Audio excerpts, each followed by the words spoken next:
जागो किसान पुत्रों जागो, लोधी क्षत्रियों के लाल अब जाग उठो। चिर निद्रा से उठकर समाज का उत्थान करो, स्वयं का निर्माण करो, अपना सर्वांगीण विकास करो। लहरा दो लोधी शौर्य का परचम, अब ब्रह्मांड के पटल पर कुछ ऐसा काम करो, ब्रह्मांड के पटल पर कुछ ऐसा काम करो।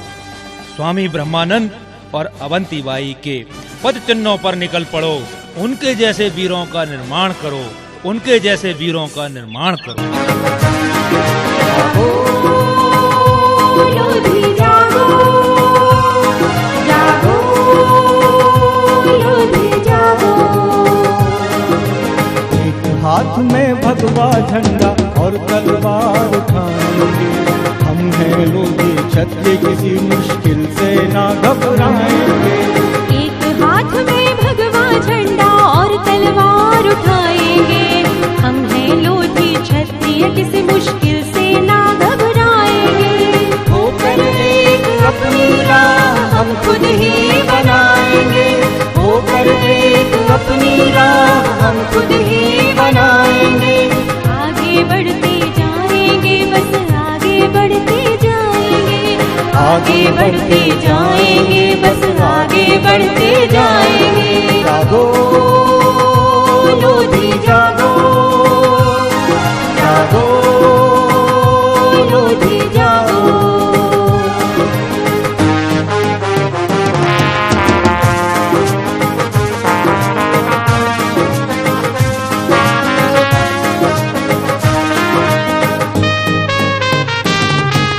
नहीं डरेंगे हम राहों में पर्वत की ऊंचाई से, नहीं करेंगे हम बनते सागर की गहराई से। नहीं डरेंगे हम राहों में पर्वत की ऊंचाई से, नहीं डरेंगे हम बनते सागर की गहराई से। बाधाएं आएंगी हम न कभी घबराएंगे, बाधाएं आएंगी हम न कभी घबराएंगे। आगे बढ़ते जाएंगे, बस आगे बढ़ते जाएंगे, आगे बढ़ते जाएंगे, बस आगे बढ़ते जाएंगे। एक हाथ में भगवा झंडा और तलवार उठाएंगे, हम हैं लोधी क्षत्रिय, किसी मुश्किल से ना घबराएंगे। जागो लोधी जागो, जागो लोधी जागो।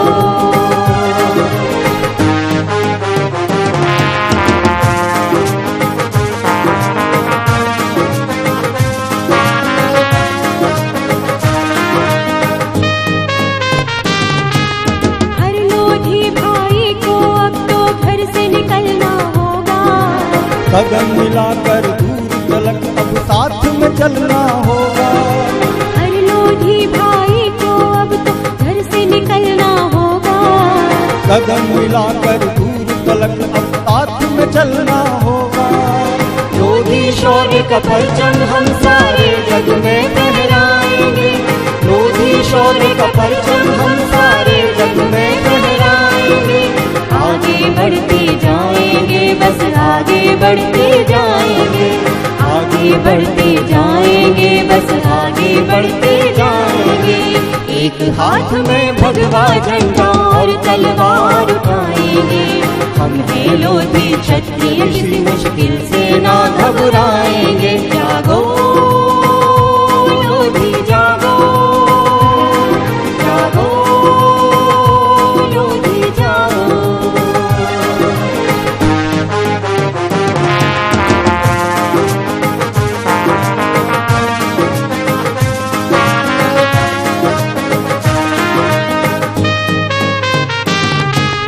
समय आ गया अपने ही हाथों इतिहास बदलने का,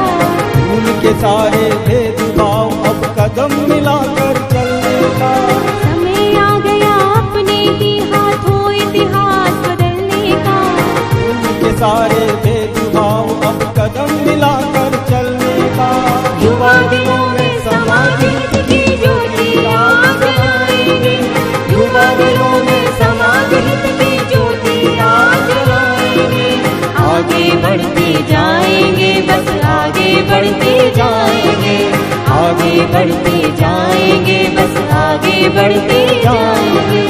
एक हाथ में भगवा झंडा और तलवार उठाएंगे, हम हैं लोधी क्षत्रिय, किसी मुश्किल से ना घबराएंगे। जागो लोधी जागो, जागो लोधी जागो।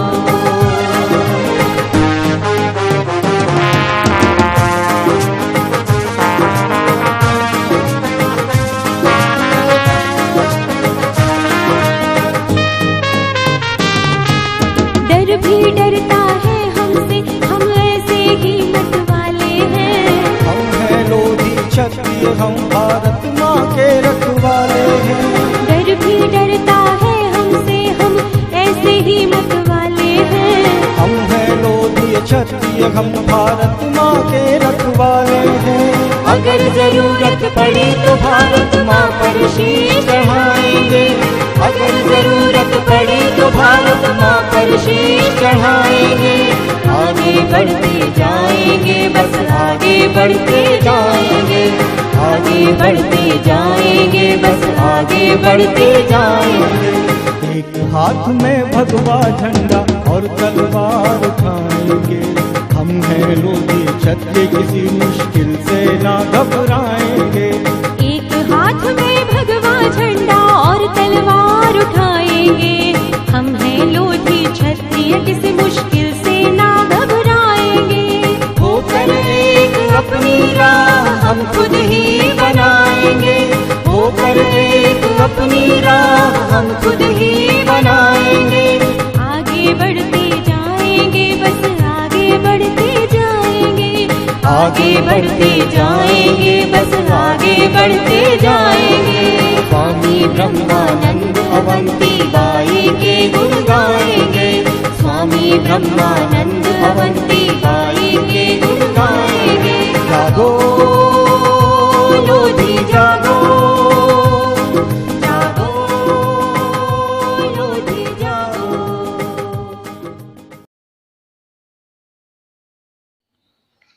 मैं गुलाबचंद लोधी, प्रदेश अध्यक्ष राष्ट्रीय लोधी युवा महासभा मध्य प्रदेश। राष्ट्रीय लोधी युवा महासम्मेलन के यह सातवें आयोजन में आप सभी का स्वागत, वंदन और अभिनंदन करता हूं। अमर शहीद वीरांगना अवंतीबाई जी के श्री चरणों में प्रणाम करता हूं। ज्ञान के सागर ब्रह्मानंद जी को प्रणाम करता हूं।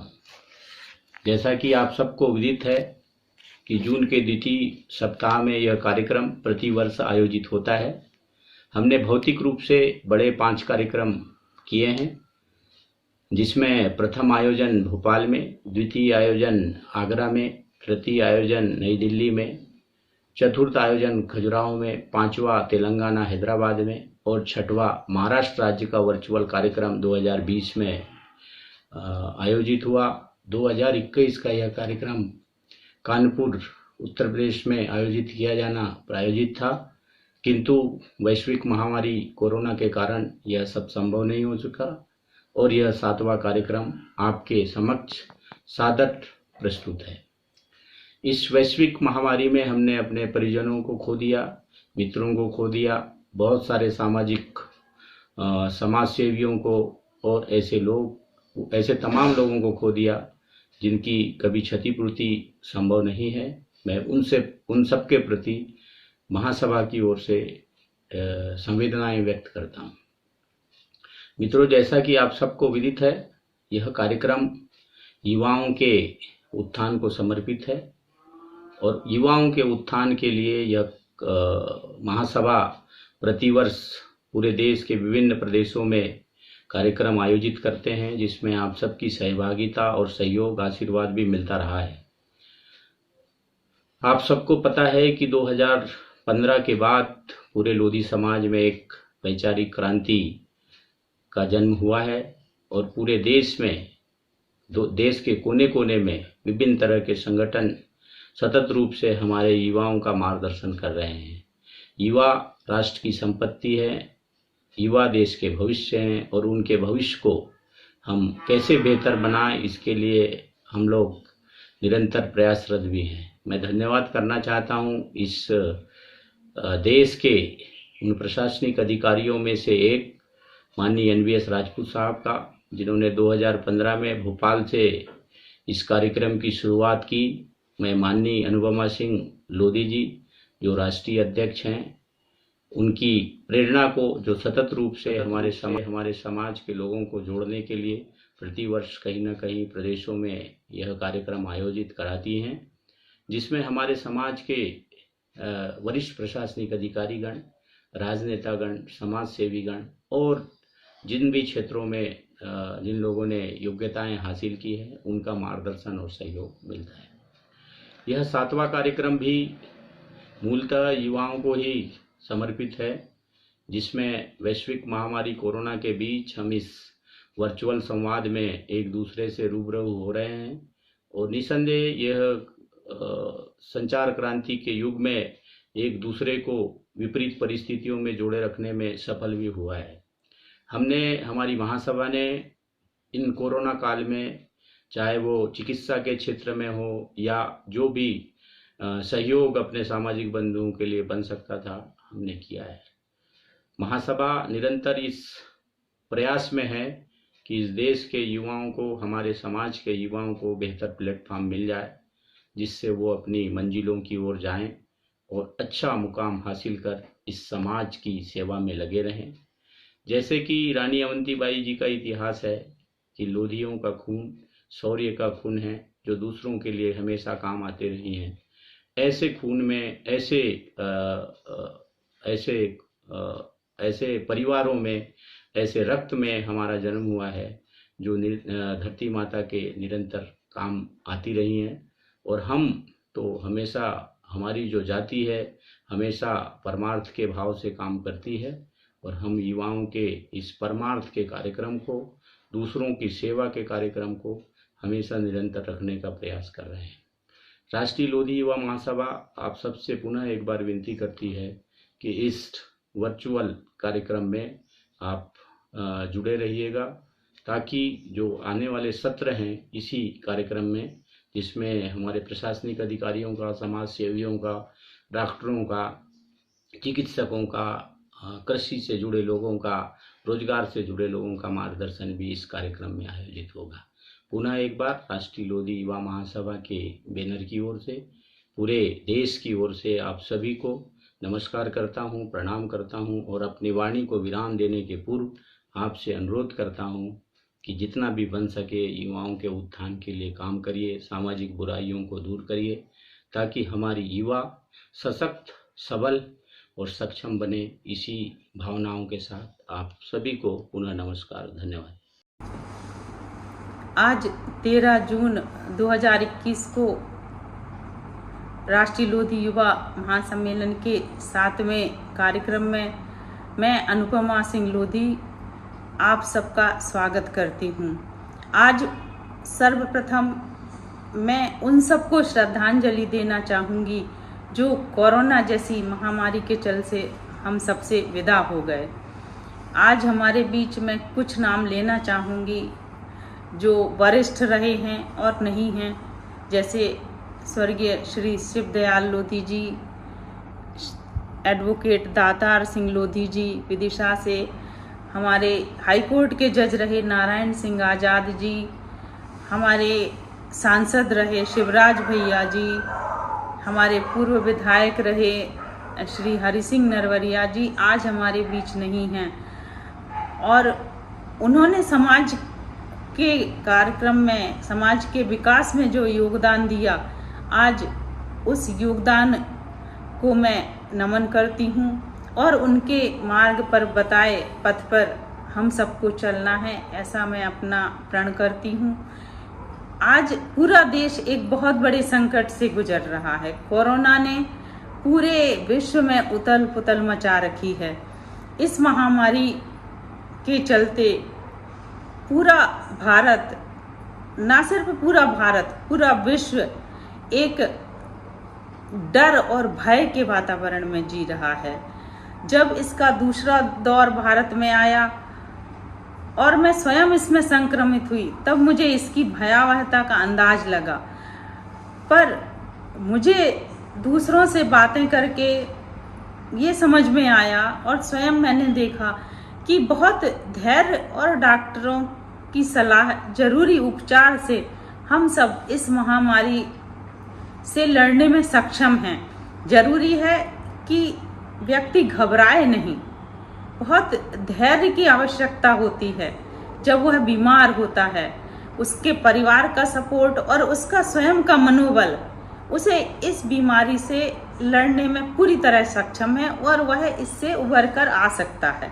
इसलिए सभी से आग्रह करती हूँ कि यद्यपि अब कोरोना के केस आज कम हुए हैं, तब भी हमें इसमें सतर्कता की उतनी ही आवश्यकता है। हम सदैव घर से बाहर निकलें तो मास्क का प्रयोग करें, घर में भी समय समय पर हाथ धोते रहें और बाहर निकलने पर सामाजिक दूरी जरूर बनाए रखें। इसके साथ ही जैसे ही अभी अनुमानित है कि शायद तीसरी वेव भी आएगी, भगवान करे वह नहीं आए, पर आती है तो इसी तरह हम इससे बचा जा सकता है। राष्ट्रीय लोधी युवा महासम्मेलन का आगाज सर्वप्रथम मध्य प्रदेश में झीलों की नगरी भोपाल से शुरू हुआ। यह कार्यक्रम कई मायने में ऐतिहासिक था। सर्वप्रथम तो इस कार्यक्रम में हमारे अधिकारी और जनप्रतिनिधिगण एक साथ एक मंच पर आकर वह भी युवाओं के लिए उपस्थित हुए, उनको मार्गदर्शन देने के लिए उपस्थित हुए। और इस कार्यक्रम का जो मुख्य अतिथि था वह युवा ही था। उसी ने इस कार्यक्रम को किया, वही इस कार्यक्रम में अपने आप को उसने व्यक्त किया। मैं हमेशा से सोचती थी और श्री NBS राजपूत का भी यही मानना है कि अगर हमारी युवा पीढ़ी अपने आप को सक्षम नहीं बनाएगी तो उसका भविष्य उतना उज्जवल नहीं होगा जितना होना चाहिए। और युवाओं के इसी उत्थान को ध्यान में रखते हुए जब यह महासम्मेलन किया गया तो उसमें युवाओं को एक मंच प्रदान किया गया। वह ऐसा मंच था जिसमें युवा खुलकर अपने आप को व्यक्त करे, खुलकर वह अपने आप को प्रदर्शित करे, वह अपने विचारों को खुलकर रखे कि वह चाहता क्या है। और इस कार्यक्रम के माध्यम से उसने यह सब बखूबी किया। इस तरह यह कार्यक्रम एक ऐतिहासिक बन गया। और जब इस कार्यक्रम को मीडिया के द्वारा प्रचार प्रसार किया गया तो न सिर्फ भारत के बल्कि बाहर से भी कई युवा उपस्थित हुए। कई गणमान्य व्यक्ति जिनसे युवा परिचित नहीं थे, जैसे तेलंगाना के विधायक टाइगर राजा सिंह, हमारे अधिकारी IAS, IPS, बहुत लोगों से युवा परिचय हुए और उन्हें लगा कि वह भी वह सब कर सकते हैं जो उनके सपने में हैं। चाहे वह नौकरी में किसी ऊंचाई पर पहुंचना हो या व्यवसाय में किसी ऊंचाई पर पहुंचना हो, उन्हें बहुत सारी, या कृषि भी। कृषि एक ऐसा क्षेत्र है जिसमें सर्वाधिक हमारा समाज संलग्न है और इसके बिना हम किसी भी चीज को आगे नहीं ले जा सकते। तो जो अन्नदाता है वह अपने अन्न को किस तरह अधिक से अधिक पैदावार करे, जैविक कृषि करे, यह सब इस कार्यक्रम के माध्यम से हमने इसको बताया और इसके लिए बौद्धिक और विशेषज्ञों को बुलाकर इस पर कार्यक्रम कराए। इसका परिणाम यह हुआ कि बहुत सारे लोग हमें मिले, बहुत सारे लोग आगे आए और बहुत सारे युवा एक दूसरे से जब परिचित हुए तब उन्हें लगा एक आत्मविश्वास जो सबसे जरूरी होता है किसी भी चीज को आगे ले जाने के लिए, किसी भी व्यक्ति को आगे ले जाने के लिए उसका आत्मविश्वास ही होता है। और वही आत्मविश्वास इस कार्यक्रम के माध्यम से युवाओं में जगा। उसने कई इतिहास रचे। सोशल मीडिया पर आज हमारा युवा सर्वाधिक सक्रिय है और व्यवसाय तथा नौकरियों में भी उसने कई आयामों को छुआ है। तो जो राष्ट्रीय लोधी युवा महासम्मेलन की प्रतिज्ञा थी, उसका एक उद्देश्य था, वह यही था कि युवाओं का सर्वांगीण विकास। सर्वांगीण विकास में चाहे वह राजनीतिक क्षेत्र हो, राजनीतिक क्षेत्र जब दूसरा कार्यक्रम उत्तर प्रदेश में हुआ और 35 से 40 हजार लोग वहां उपस्थित हुए, तब भारत की आज जो सबसे बड़ी पार्टी है भारतीय जनता पार्टी, उसने 22 विधायक के टिकट हमारे समाज को दिए, जो इतिहास में पहली बार इतने टिकट उत्तर प्रदेश में समाज को दिए गए, और उनमें से 20 विधायक चुन के विधानसभा में पहुंचे। यह इस कार्यक्रम की एक सफलता थी। तीसरा कार्यक्रम दिल्ली में हुआ, चौथा कार्यक्रम खजुराहो में, जिसने सभी आयामों को तोड़ा। वहां करीब 60 से 70 हजार युवा और उनके माता पिता, गार्जियन सब उपस्थित हुए। ऐसी जगह जो ऐतिहासिक नगरी, जहां समाज बहुत ही कम संख्या में है, वहां 60 से 70 हजार लोगों की उपस्थिति बहुत मायने रखती है। वह कार्यक्रम अत्यधिक सफल था।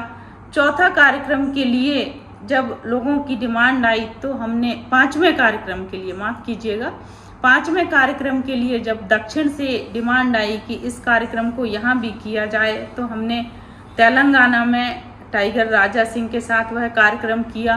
5वां कार्यक्रम गोंदिया में प्रस्तावित था, पर कोरोना के चलते वह वर्चुअली ही किया गया पिछले वर्ष। आज उत्तर प्रदेश में यह कार्यक्रम प्रस्तावित था, पर कोरोना की महामारी के विवशता में इसको वर्चुअली हम कर रहे हैं। पर इसका सबसे कई चीज़ें जो हमें सिखाती हैं कि कोरोना ने हमें एक दूसरे के साथ वर्चुअल माध्यम से जुड़ना भी सिखा दिया। कभी कभी मुश्किलें हमें बहुत कुछ सिखाती हैं, तो इसकी अच्छाई यही है। कोरोना की पॉजिटिविटी तो कुछ नहीं, पर इसकी इस तरह हम इसको पॉजिटिव ले सकते हैं कि इसने हमें प्रकृति, एक दूसरे को घर बैठे जुड़ना, यह सब सिखा दिया कि हमें प्रकृति को भी उतना ही महत्व देना पड़ेगा जितना पहले हमारे बुजुर्ग दिया करते थे। आज जब सेकंड वेव में ऑक्सीजन की भयावह कमी हुई, तब हमें लगा कि पीपल जैसे, बरगद जैसे वृक्षों की, नीम जैसे वृक्षों की कितनी आवश्यकता है। हमें यह प्रण लेना होगा कि हम वर्ष में भले ही एक पेड़ लगाएं, पर लगाएं जरूर। यह हमें प्रकृति को जो हम उससे इतना लेते हैं, उसके प्रति एक यह उसको देना भी होगा, क्योंकि अगर हम किसी से कुछ लेते हैं तो हमें उसे कुछ देना भी चाहिए। और प्रकृति हमसे कुछ नहीं मांगती, बस हम पेड़ लगाएं, और वह हमारे लिए ही उपयोग करेगी। हमें छाया देगी, हमें ऑक्सीजन देगी, हमें बहुत सारी चीज़ों में सहयोग करेगी। तो मैं सभी युवाओं से कहूँगी कि वह प्रण लें कि अपने जन्मदिन के समय वह अपना एक पेड़ जरूर लगाएं। आज मैं कहूँगी कि यह राष्ट्रीय लोधी युवा महासम्मेलन जो अपने 7वें पड़ाव पर है, यह आगे जाए और युवाओं के उत्थान के लिए यह नई नई ऊंचाइयों को छुए। आप सब जो इससे जुड़े हैं, मैं उन सभी का बहुत बहुत धन्यवाद करती हूँ और उम्मीद करती हूँ कि जल्द ही हम इस महामारी से निपटकर आने वाले समय में एक दूसरे के साथ जुड़ेंगे और फिजिकल रूप से जुड़ के इस कार्यक्रम को करेंगे।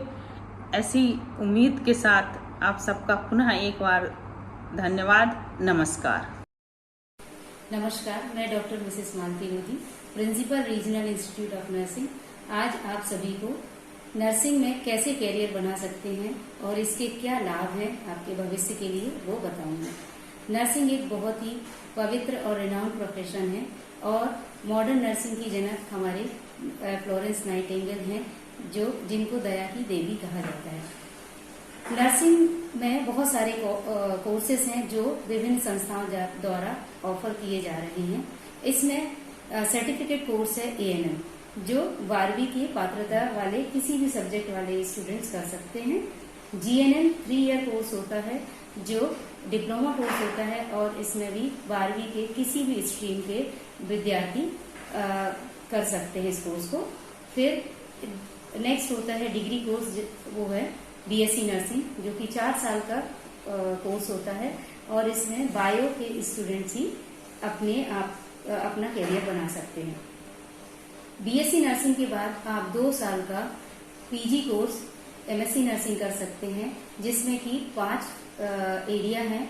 ये आप अपने इंटरेस्ट के अकॉर्डिंग चुन सकते हैं, जिसमें साइकेट्रिक नर्सिंग होता है, पीडियाट्रिक नर्सिंग होता है, कम्युनिटी हेल्थ नर्सिंग होता है, मिडवाइफरी नर्सिंग होता है और मेंटल हेल्थ नर्सिंग में आप अपना कैरियर बना सकते हैं।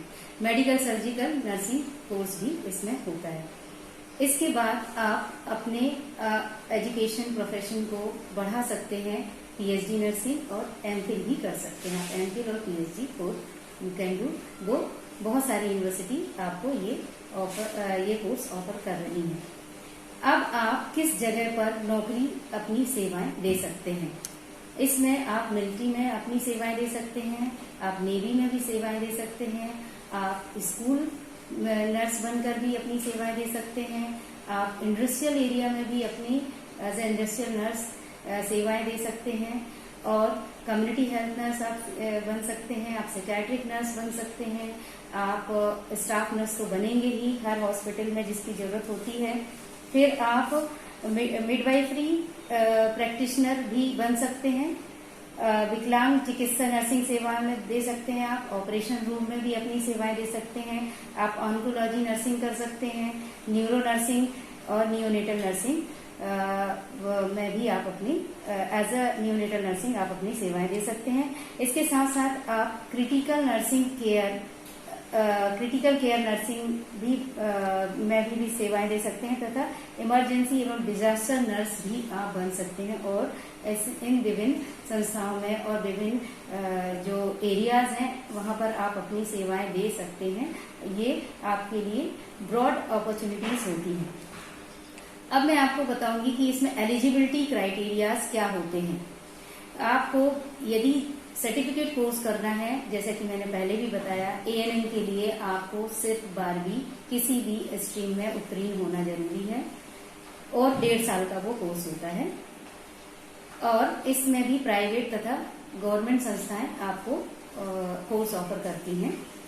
इसी तरह से आप डिप्लोमा कोर्स कर सकते हैं जो है कि जीएनएम नर्सिंग, उसको बोलते हैं जनरल नर्सिंग एंड मिडवाइफ। इसको ये 3 साल का कोर्स होता है और ये भी प्राइवेट तथा गवर्नमेंट संस्थाएं ऑफर कर रही हैं और इसमें 12वीं आपको किसी भी स्ट्रीम में उत्तीर्ण होना जरूरी है प्राइवेट संस्था में इस कोर्स को करने के लिए।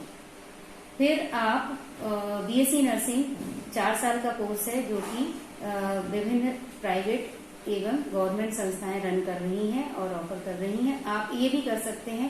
इसके लिए आपको 12वीं बायो से ही उत्तीर्ण होना जरूरी है और 45% कम से कम चाहिए आपको। इसके बाद आप एमएससी नर्सिंग कर सकते हैं। आफ्टर बीएससी कम से कम 1 साल का एक्सपीरियंस होना चाहिए क्लिनिकल। उसके बाद आप किसी भी प्राइवेट या गवर्नमेंट संस्था में एमएससी नर्सिंग करने के लिए प्रवेश ले सकते हैं। इसमें मैंने आपको बताया 5 स्ट्रीम है। आप जिसमें आपका इंटरेस्ट है उसमें आप अपने आप को डाल सकते हैं, अपने आप इंटरेस्ट जिसमें है उसमें जा सकते हैं उस फील्ड में। फिर आप पीएचडी नर्सिंग भी कर सकते हैं अपने प्रोफेशन को आगे बढ़ाने के लिए। यदि आप एजुकेशन फील्ड में हैं तो आप प्रेफर करें कि आप अपने एजुकेशन प्रोफेशन को आगे बढ़ाते रहें। आप जॉब करना चाहें तो क्लिनिकल और एजुकेशन दोनों साइड में जा सकते हैं। यदि आप क्लिनिकल में जाते हैं तो हॉस्पिटल में आप as administrator, as a staff nurse, as in-charge nurse, matron और सुपरिटेंडेंट किसी भी पोस्ट में आप अपने जॉब को और अपनी सेवाएं दे सकते हैं। यदि आप एजुकेशनल सेक्टर पर जाते हैं तो आफ्टर बीएससी आप ट्यूटर कहलाएंगे और ट्यूटर बनके आप स्कूल और कॉलेज दोनों जगह अपनी सेवाएं दे सकते हैं। इसी के साथ आप यदि एमएससी कर चुके हैं और आपको 3 साल का एक्सपीरियंस है एमएससी के बाद तो आप एज असिस्टेंट प्रोफेसर अपनी सेवाएं संस्था को दे सकते हैं। इसी तरह से यदि आपको आफ्टर एमएससी 8 ईयर का एक्सपीरियंस हो जाता है तो आप एसोसिएट प्रोफेसर कहलाते हैं और यदि आपको आफ्टर एमएससी 10 ईयर का एक्सपीरियंस प्लस 15 ईयर एक्सपीरियंस हो जाता है तो आप प्रोफेसर के लिए एलिजिबल होते हैं और आप किसी भी संस्था में एज अ प्रिंसिपल जॉब कर सकते हैं। तो आप सभी को मैं ये संदेश देना चाहती हूँ कि ये प्रोफेशन बहुत ही रिनाउंड है और आप यदि इस प्रोफेशन में एंटर करते हैं तो कभी भी खाली नहीं बैठेंगे और आपको कभी भी इकोनॉमिकली परेशानियां नहीं होंगी। आपको इकोनॉमिक्स बहुत बढ़िया हो जाएगा, क्योंकि अभी सभी लोगों को सैलरी भी बहुत अच्छी ऑफर हो रही है, ये चाहे वो गवर्नमेंट सेक्टर हो या प्राइवेट सेक्टर हो। गवर्नमेंट एक PNST और GNST का एग्जाम हमेशा कॉम्पिटिटिव एग्जाम ऑर्गेनाइज करती है, इस तरफ भी आप अपना ध्यान दे सकते हैं। बहुत बहुत धन्यवाद। आदरणीय वरिष्ठ जनों, समाज के प्रतिष्ठित व्यक्तियों एवं मेरे प्यारे युवा साथियों, सभी को मेरा प्यार भरा नमस्कार। जैसा कि आप सभी जानते हैं कि इस बार कोरोना महामारी के चलते राष्ट्रीय लोधी युवा महासम्मेलन का आयोजन ऑनलाइन प्लेटफॉर्म के माध्यम से किया जा रहा है और इसी क्रम में मैं भी अपने इस संदेश के माध्यम से आप सभी का साथ देने के लिए उपस्थित हूँ। मेरे युवा साथियों, मेरा नाम अजीत वर्मा है। मैं उत्तर प्रदेश के शाहजहांपुर जनपद के एक छोटे से गांव से संबंधित हूँ। मैंने सिविल सेवा की परीक्षा वर्ष 2015 में पास की है और मैं 2016 बैच के भारतीय प्रशासनिक सेवा के एक अधिकारी के रूप में एडिशनल डिस्ट्रिक्ट मजिस्ट्रेट के पद पर कार्यरत हूँ।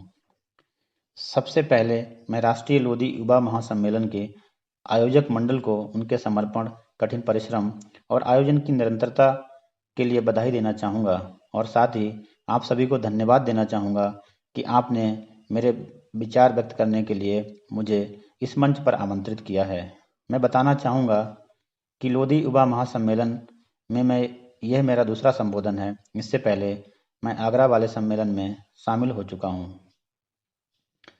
मेरे युवा साथियों, कहने के लिए और बातचीत करने के लिए बहुत से विषय एवं मुद्दे हैं जिन पर हम कभी समय मिलने पर विस्तार से चर्चा करेंगे, परंतु आज का सम्मेलन चूंकि हमारे युवाओं पर केंद्रित है, इसीलिए आज का ये मेरा संबोधन मुख्य रूप से उन युवा साथियों के लिए है जो या तो विद्यार्थी जीवन में हैं या फिर अपनी पढ़ाई पूरी करने के पश्चात विभिन्न क्षेत्रों में रोजगार की तलाश में संघर्षरत हैं। मैं पूरे यकीन के साथ कह सकता हूँ कि आप जिस अवस्था में हैं या जिस दौर से गुजर रहे हैं, उसमें आप सभी को अगर किसी एक चीज़ की सबसे ज़्यादा ज़रूरत है तो वो है सफलता हासिल करने की। फिर चाहे वो सफलता अच्छे अंक हासिल करने के लिए हो, चाहे मनचाही नौकरी पाने के लिए हो, या फिर व्यवसाय एवं नौकरी में तरक्की हासिल करने के लिए हो। परंतु यहाँ पर मुख्य प्रश्न यह है कि यह सफलता आखिर हासिल कैसे की जाए। वास्तव में किसी भी परीक्षा या कार्य में सफल होना इस बात पर निर्भर करता है कि हमने उस परीक्षा या कार्य को कितने अच्छे से, कितने सही तरीके से और कितनी गहराई से समझा है। वास्तव में सफलता कोई आकस्मिक रूप से घटित होने वाली घटना नहीं है जो किसी को अचानक या तुक्के से प्राप्त हो जाती है। यह तो जीवन शैली पर आधारित एक ऐसी व्यवस्था है जिसको प्राप्त करने के लिए हमें इसको अपने विचारों, अपनी आदतों और अपने कार्यों में प्रतिदिन जीना होता है और साकार करना होता है। आज मैं इस संबोधन के माध्यम से अपने युवा साथियों को सफलता प्राप्त करने के लिए कुछ महत्वपूर्ण सिद्धांतों के बारे में बताना चाहूँगा। मेरे युवा साथियों, युवा पीढ़ी किसी भी समाज की सबसे कीमती पूंजी होती है और ये बात हमारे समाज के लिए भी उतनी ही सत्य है जितनी अन्य समाजों के लिए है। हमारे सभी युवा साथी ऊर्जा एवं प्रतिभा से परिपूर्ण हैं, परंतु यह ऊर्जा एवं प्रतिभा उस जल के विशाल जलाशय के समान है जिसे अगर बांध बनाकर अनुशासन एवं दिशा न प्रदान की जाए तो बाढ़ जैसी आपदा का आना निश्चित है। परंतु अगर हम इसी ऊर्जा रूपी विशाल जलाशय को अच्छा सा बांध बनाकर दिशा देने में और नियंत्रित करने में सफल हो जाते हैं तो ये न केवल बाढ़ जैसी आपदा से हमारे समाज को बचाएगी, बल्कि विद्युत उत्पादन एवं नहर जैसी उपयोगी चीजें भी प्रदान करेगी। अतः हम सबके सामने सबसे बड़ी चुनौती है हमारे समाज की इस नवीन ऊर्जा एवं नवीन प्रतिभा को दिशा देकर उसका सही उपयोग सुनिश्चित करना। तो अगला सवाल उठता है कि इस नवीन ऊर्जा एवं नवीन प्रतिभा को सही दिशा देगा कौन? कौन लेगा इसकी जिम्मेदारी? मेरे युवा साथियों, वैसे तो ये जिम्मेदारी सभी की एक सामूहिक जिम्मेदारी है। जैसे हमारे माता पिता, हमारे अध्यापकगण, हमारे शिक्षण संस्थान, हमारे सामाजिक संगठन एवं समाज के वरिष्ठ एवं गणमान्य व्यक्ति। परंतु इतिहास गवाह है कि इस परंपरागत व्यवस्था पर चलकर कोई भी समाज इस नवीन ऊर्जा का कोई खास उपयोग नहीं कर सका है। इसीलिए अब समय आ गया है कि इस नवीन ऊर्जा को दिशा देने और उसका सदुपयोग करने की वास्तविक जिम्मेदारी हमारे युवाओं द्वारा स्वयं ही उठाई जाए। क्योंकि हमारे माता पिता, हमारे शिक्षण संस्थान, हमारे सामाजिक संगठन हमारे युवाओं को मार्गदर्शन तो दे सकते हैं, परंतु अंतिम रूप से हमारे युवाओं को ही तय करना होगा कि उन्हें अपने जीवन में क्या करना है, किस क्षेत्र में अपना कैरियर बनाना है, किस व्यवसाय को अपनाना है। उन्हें अपने भविष्य की कल्पना करते हुए अपना लक्ष्य खुद ही बनाना होगा। मेरे युवा साथियों, हम सभी को स्वयं मिलकर ही ये अभियान चलाना होगा और आगे बढ़ना होगा। हमारे हर शहर, हर गांव तक इस मंच से यह स्पष्ट संदेश पहुंचना चाहिए कि हमारा उद्धार करने कोई मसीहा आने वाला नहीं है। हमें स्वयं ही अपना दीपक बनकर इस अंधेरे को दूर करना होगा। और जब हमारे सभी युवा ज्ञान रूपी दीपक की भांति कार्य करने के लिए प्रतिबद्ध हो जाएंगे, तो इस समाज को विकसित होने से कोई रोक नहीं सकता। इस संदर्भ में मुझे महान कवि दुष्यंत कुमार की वो पंक्तियां बहुत ही प्रासंगिक लगती हैं। वो कहते हैं कि हो गई है पीर पर्वत सी पिघलनी चाहिए और इस हिमालय से कोई गंगा निकलनी चाहिए। हो गई है पीर पर्वत सी पिघलनी चाहिए और इस हिमालय से कोई गंगा निकलनी चाहिए। मेरे सीने में नहीं तो तेरे सीने में सही, हो कहीं भी आग लेकिन आग जलनी चाहिए। मेरे युवा साथियों, अगर हम इस ऊर्जा रूपी आग को वास्तव में एक सही दिशा देना चाहते हैं, तो इस दिशा में पहला कदम होगा कि हर युवा को अपने लक्ष्य को जल्दी से जल्दी तय करना होगा। क्योंकि बिना उद्देश्य जीवन मृत्यु के समान होता है, जिसमें कोई सकारात्मक काम करने की ना तो दिशा होती है और ना ही उत्साह होता है। आप जीवन में जो भी करना चाहते हैं वो आपके मन में एकदम स्पष्ट होना चाहिए।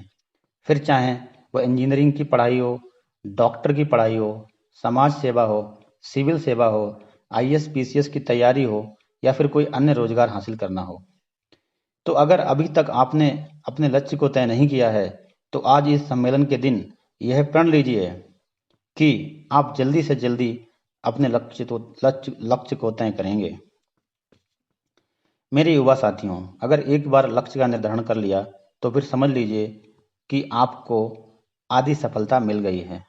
कहने का मतलब है कि अगर सही में आपने अपना लक्ष्य तय कर लिया है, तो आपके जीवन की यात्रा की वास्तविक एवं सक्रिय शुरुआत हो चुकी है। आपको बस इतना ध्यान रखना है कि बिना थके हुए, बिना रुके हुए अपने लक्ष्य के लिए निरंतर प्रयास करना है। अर्थात आपको उसी दिशा में काम करना है, उसी से प्रेम करना है और उसी के बारे में दिन रात सोचना है। कहने का मतलब है कि आपको अपने लक्ष्य को प्रतिदिन जीना है और ऐसा तब तक करना है जब तक आपको आपका लक्ष्य प्राप्त नहीं हो जाता। जिस तरह महान संत विवेकानंद जी ने कहा है कि उठो, जागो और तब तक मत रुको जब तक आपका लक्ष्य प्राप्त ना हो जाए। अगर संक्षेप में कहें तो आपको अपने लक्ष्य की दिशा में निरंतरता के साथ कठिन परिश्रम करना है, लक्ष्य के लिए समर्पित रहना है, अपने कार्यों में निरंतरता रखनी है। अगर पढ़ाई कर रहे हैं तो निरंतर पढ़ाई करनी है, प्रतिदिन पढ़ाई करनी है, भले ही पढ़ाई के घंटे कम हों, और सीखने के लिए पढ़ना है। मेरे युवा साथियों, मैं अपने व्यक्तिगत अनुभवों के आधार पर आप सभी युवाओं को यकीन दिलाना चाहता हूं कि आप में वो सभी गुण हैं जो आपकी लक्ष्य की प्राप्ति के लिए आवश्यक हैं। क्योंकि अगर नहीं होते तो आप कभी उस लक्ष्य विशेष को सिलेक्ट करने की हिम्मत नहीं दिखाते। आपने उस लक्ष्य को सिलेक्ट किया है तो आप हासिल भी अवश्य कर लेंगे। और जिस दिन आप ये सब पूरी ईमानदारी एवं समर्पण से करने लगेंगे, सफलता आपके कदम अवश्य चूमेगी। और इस संदर्भ में अगला महत्वपूर्ण पड़ाव यह है कि आपको सफलता पाने के लिए किसी के बनाए रास्ते को कॉपी नहीं करना है, आपको अपना रास्ता खुद बनाना है, क्योंकि प्रत्येक व्यक्ति अपने आप में अलग और विशेष होता है। मेरे युवा साथियों, मैंने अभ्यर्थियों को अक्सर देखा है कि वो किसी सफल व्यक्ति को देखकर उससे तरह तरह के गैर जरूरी एवं अतार्किक प्रश्न पूछने लगते हैं, जैसे सर कितने घंटे पढ़ना है, कैसे पढ़ना है, कब पढ़ना है, ट्रेनिंग कैसे होती है, सैलरी कितनी मिलती है, क्या सुविधाएं मिलती हैं। मेरे युवा साथियों, आप लोगों से मेरा विनम्र अनुरोध है कि आप लोगों को ऐसे व्यर्थ के प्रश्नों और बातचीत में बिल्कुल भी नहीं पड़ना है। आपको अपने लक्ष्य पर फोकस करना है। इसके लिए बहुत से लोगों को से पूछने की आवश्यकता या किसी के पीछे भागने की आवश्यकता बिल्कुल नहीं है।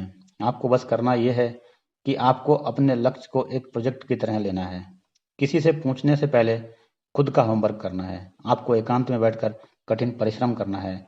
आप लोग यकीन मानिए कि आपके अधिकांश प्रश्नों का उत्तर आपके पास ही है और सोचने एवं होमवर्क करने से वो खुद ही मिल जाएगा, और बचे हुए प्रश्नों का जवाब आपको ऑनलाइन जाकर सर्च करने से भी मिल जाएगा। और उसके बाद भी यदि आपके प्रश्न बचें तो उसे किसी सही व्यक्ति से पूछिए जो सही में उसका जवाब दे सके। और यकीन मानिए कि यदि बचे हुए प्रश्नों का जवाब नहीं भी मिला तो वह प्रश्न आपकी सफलता में कभी भी बाधक नहीं बनेंगे। मतलब आपको व्यर्थ की बातचीत एवं परिचर्चा से दूर रहना है और अपने काम को पूरी ईमानदारी से करना है। जब आप ऐसा करेंगे तो आपको प्रश्नों का जवाब भी मिलेगा, मंजिल का रास्ता भी मिलेगा और सफलता भी अवश्य मिलेगी। सफलता के विषय में अपनी चर्चा को मैं यहीं पर रोकना चाहूँगा और अंत में वर्तमान में चल रहे कोरोना एवं लॉकडाउन के संदर्भ में अपने युवा साथियों से कुछ कहना चाहूँगा। मेरे युवा साथियों, इस लॉकडाउन के समय का सदुपयोग कीजिए। यह एक ऐसा सुअवसर है जिसे आप अपनी पढ़ाई को अच्छा बनाने या किसी अन्य सकारात्मक कार्य करने में लगा सकते हैं। यह ऐसा समय है जिसमें आप अतिरिक्त प्रयास एवं कठिन परिश्रम करके अपने लक्ष्य की ओर बहुत तेजी से अग्रसर हो सकते हैं। मेरे युवा साथियों, इसे आराम करने में या व्यर्थ की गतिविधियों में बिल्कुल भी नष्ट मत कीजिए। अगर अभी तक आपने इस लॉकडाउन के समय के उपयोग हेतु कोई समयबद्ध योजना नहीं बनाई है तो कृपया आज ही बना लीजिए, क्योंकि ऐसा तनाव रहित समय अब आने वाला नहीं है। ये ध्यान रखिए कि हम सभी का समय सीमित है और अगर एक बार निकल गया तो वापस नहीं आएगा।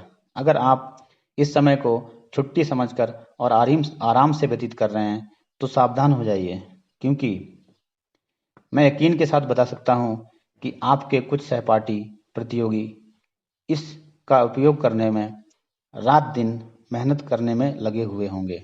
इसीलिए मेरे युवा साथियों, जागिए, सोइए मत, अपना काम करते रहिए, रुकिए मत। और महान कवि हरिवंश राय बच्चन जी की इन पंक्तियों पर भी गौर कीजिए कि कहीं वो आपके जीवन के बारे में तो बात नहीं कर रहे हैं कि गहन सघन मनमोहक बनकर मुझको आज बुलाते हैं, किंतु किए जो वादे मैंने याद मुझे आ जाते हैं। अभी कहाँ आराम बदा ये मूक नियंत्रण चलना है, मीलों मुझे अभी चलना है, मीलों मुझे अभी चलना है। मेरे युवा साथियों, आप लोगों को भी सोचना होगा कि कहीं आप अपने पद से विचलित तो नहीं हो रहे हैं, या आपको अभी कितने मील और चलना है।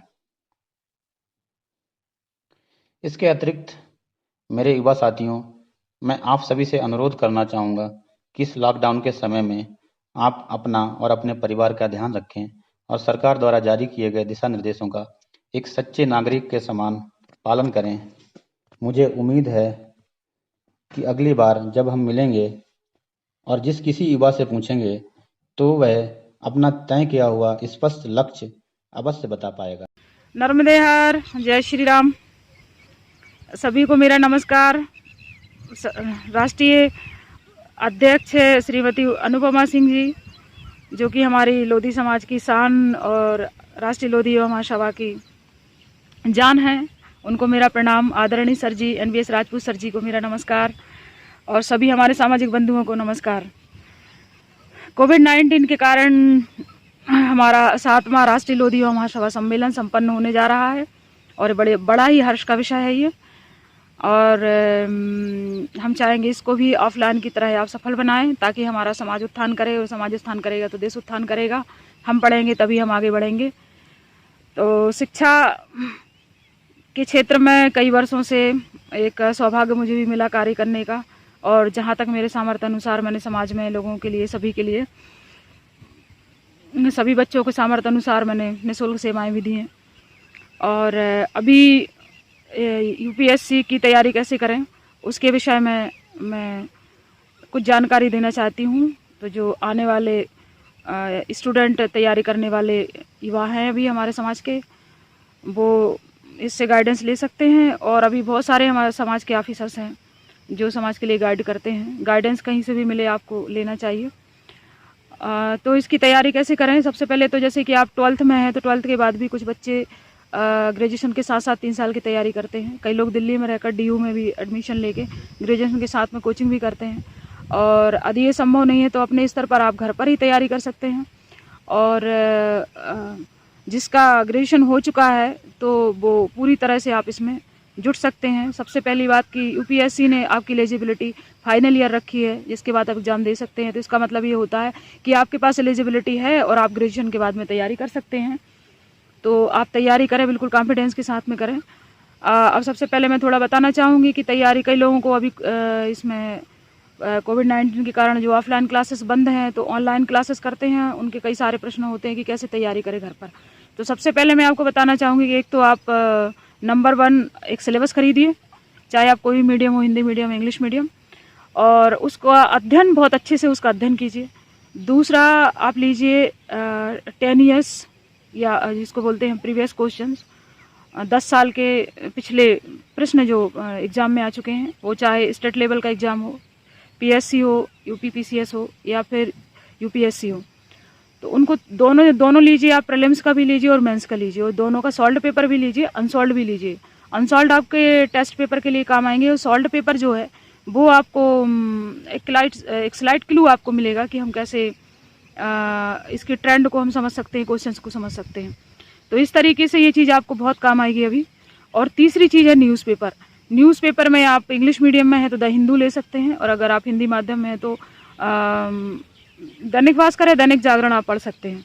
अब ये तीनों चीज़ें आपकी जब तक कंप्लीट नहीं होती हैं, आप समझ में आपको नहीं आता कि क्या पढ़ना है, कैसे पढ़ना है, आप बार बार क्वेश्चन को पढ़िए, बार बार आप सिलेबस को पढ़िए, उसका ट्रेंड पढ़िए, क्योंकि आपने 12th पास कर लिया है तो 50% तैयारी आपकी लगभग हो चुकी है। बट हमें ये देखना है कंटेंट उसी में से है, उसका जो पर्सपेक्टिव है वो क्या है, और आपके माइंड को उस पर्सपेक्टिव के हिसाब से कैसे ढालना है। तो ये चीज़ आपको, ये तीनों चीज़ें आपको देगी, और ये इसी के लिए हमें ज़रूरत पड़ती है कोचिंग की। अदरवाइज मटेरियल आपके पास में है, कंटेंट आपके पास में है, आपको आपके माइंड को उस दिशा में मोल्ड करना है, और आपका कॉन्सेप्ट उस प्रकार का बनाना है जिस प्रकार का कि यूपीएससी का क्वेश्चन का ट्रेंड होता है।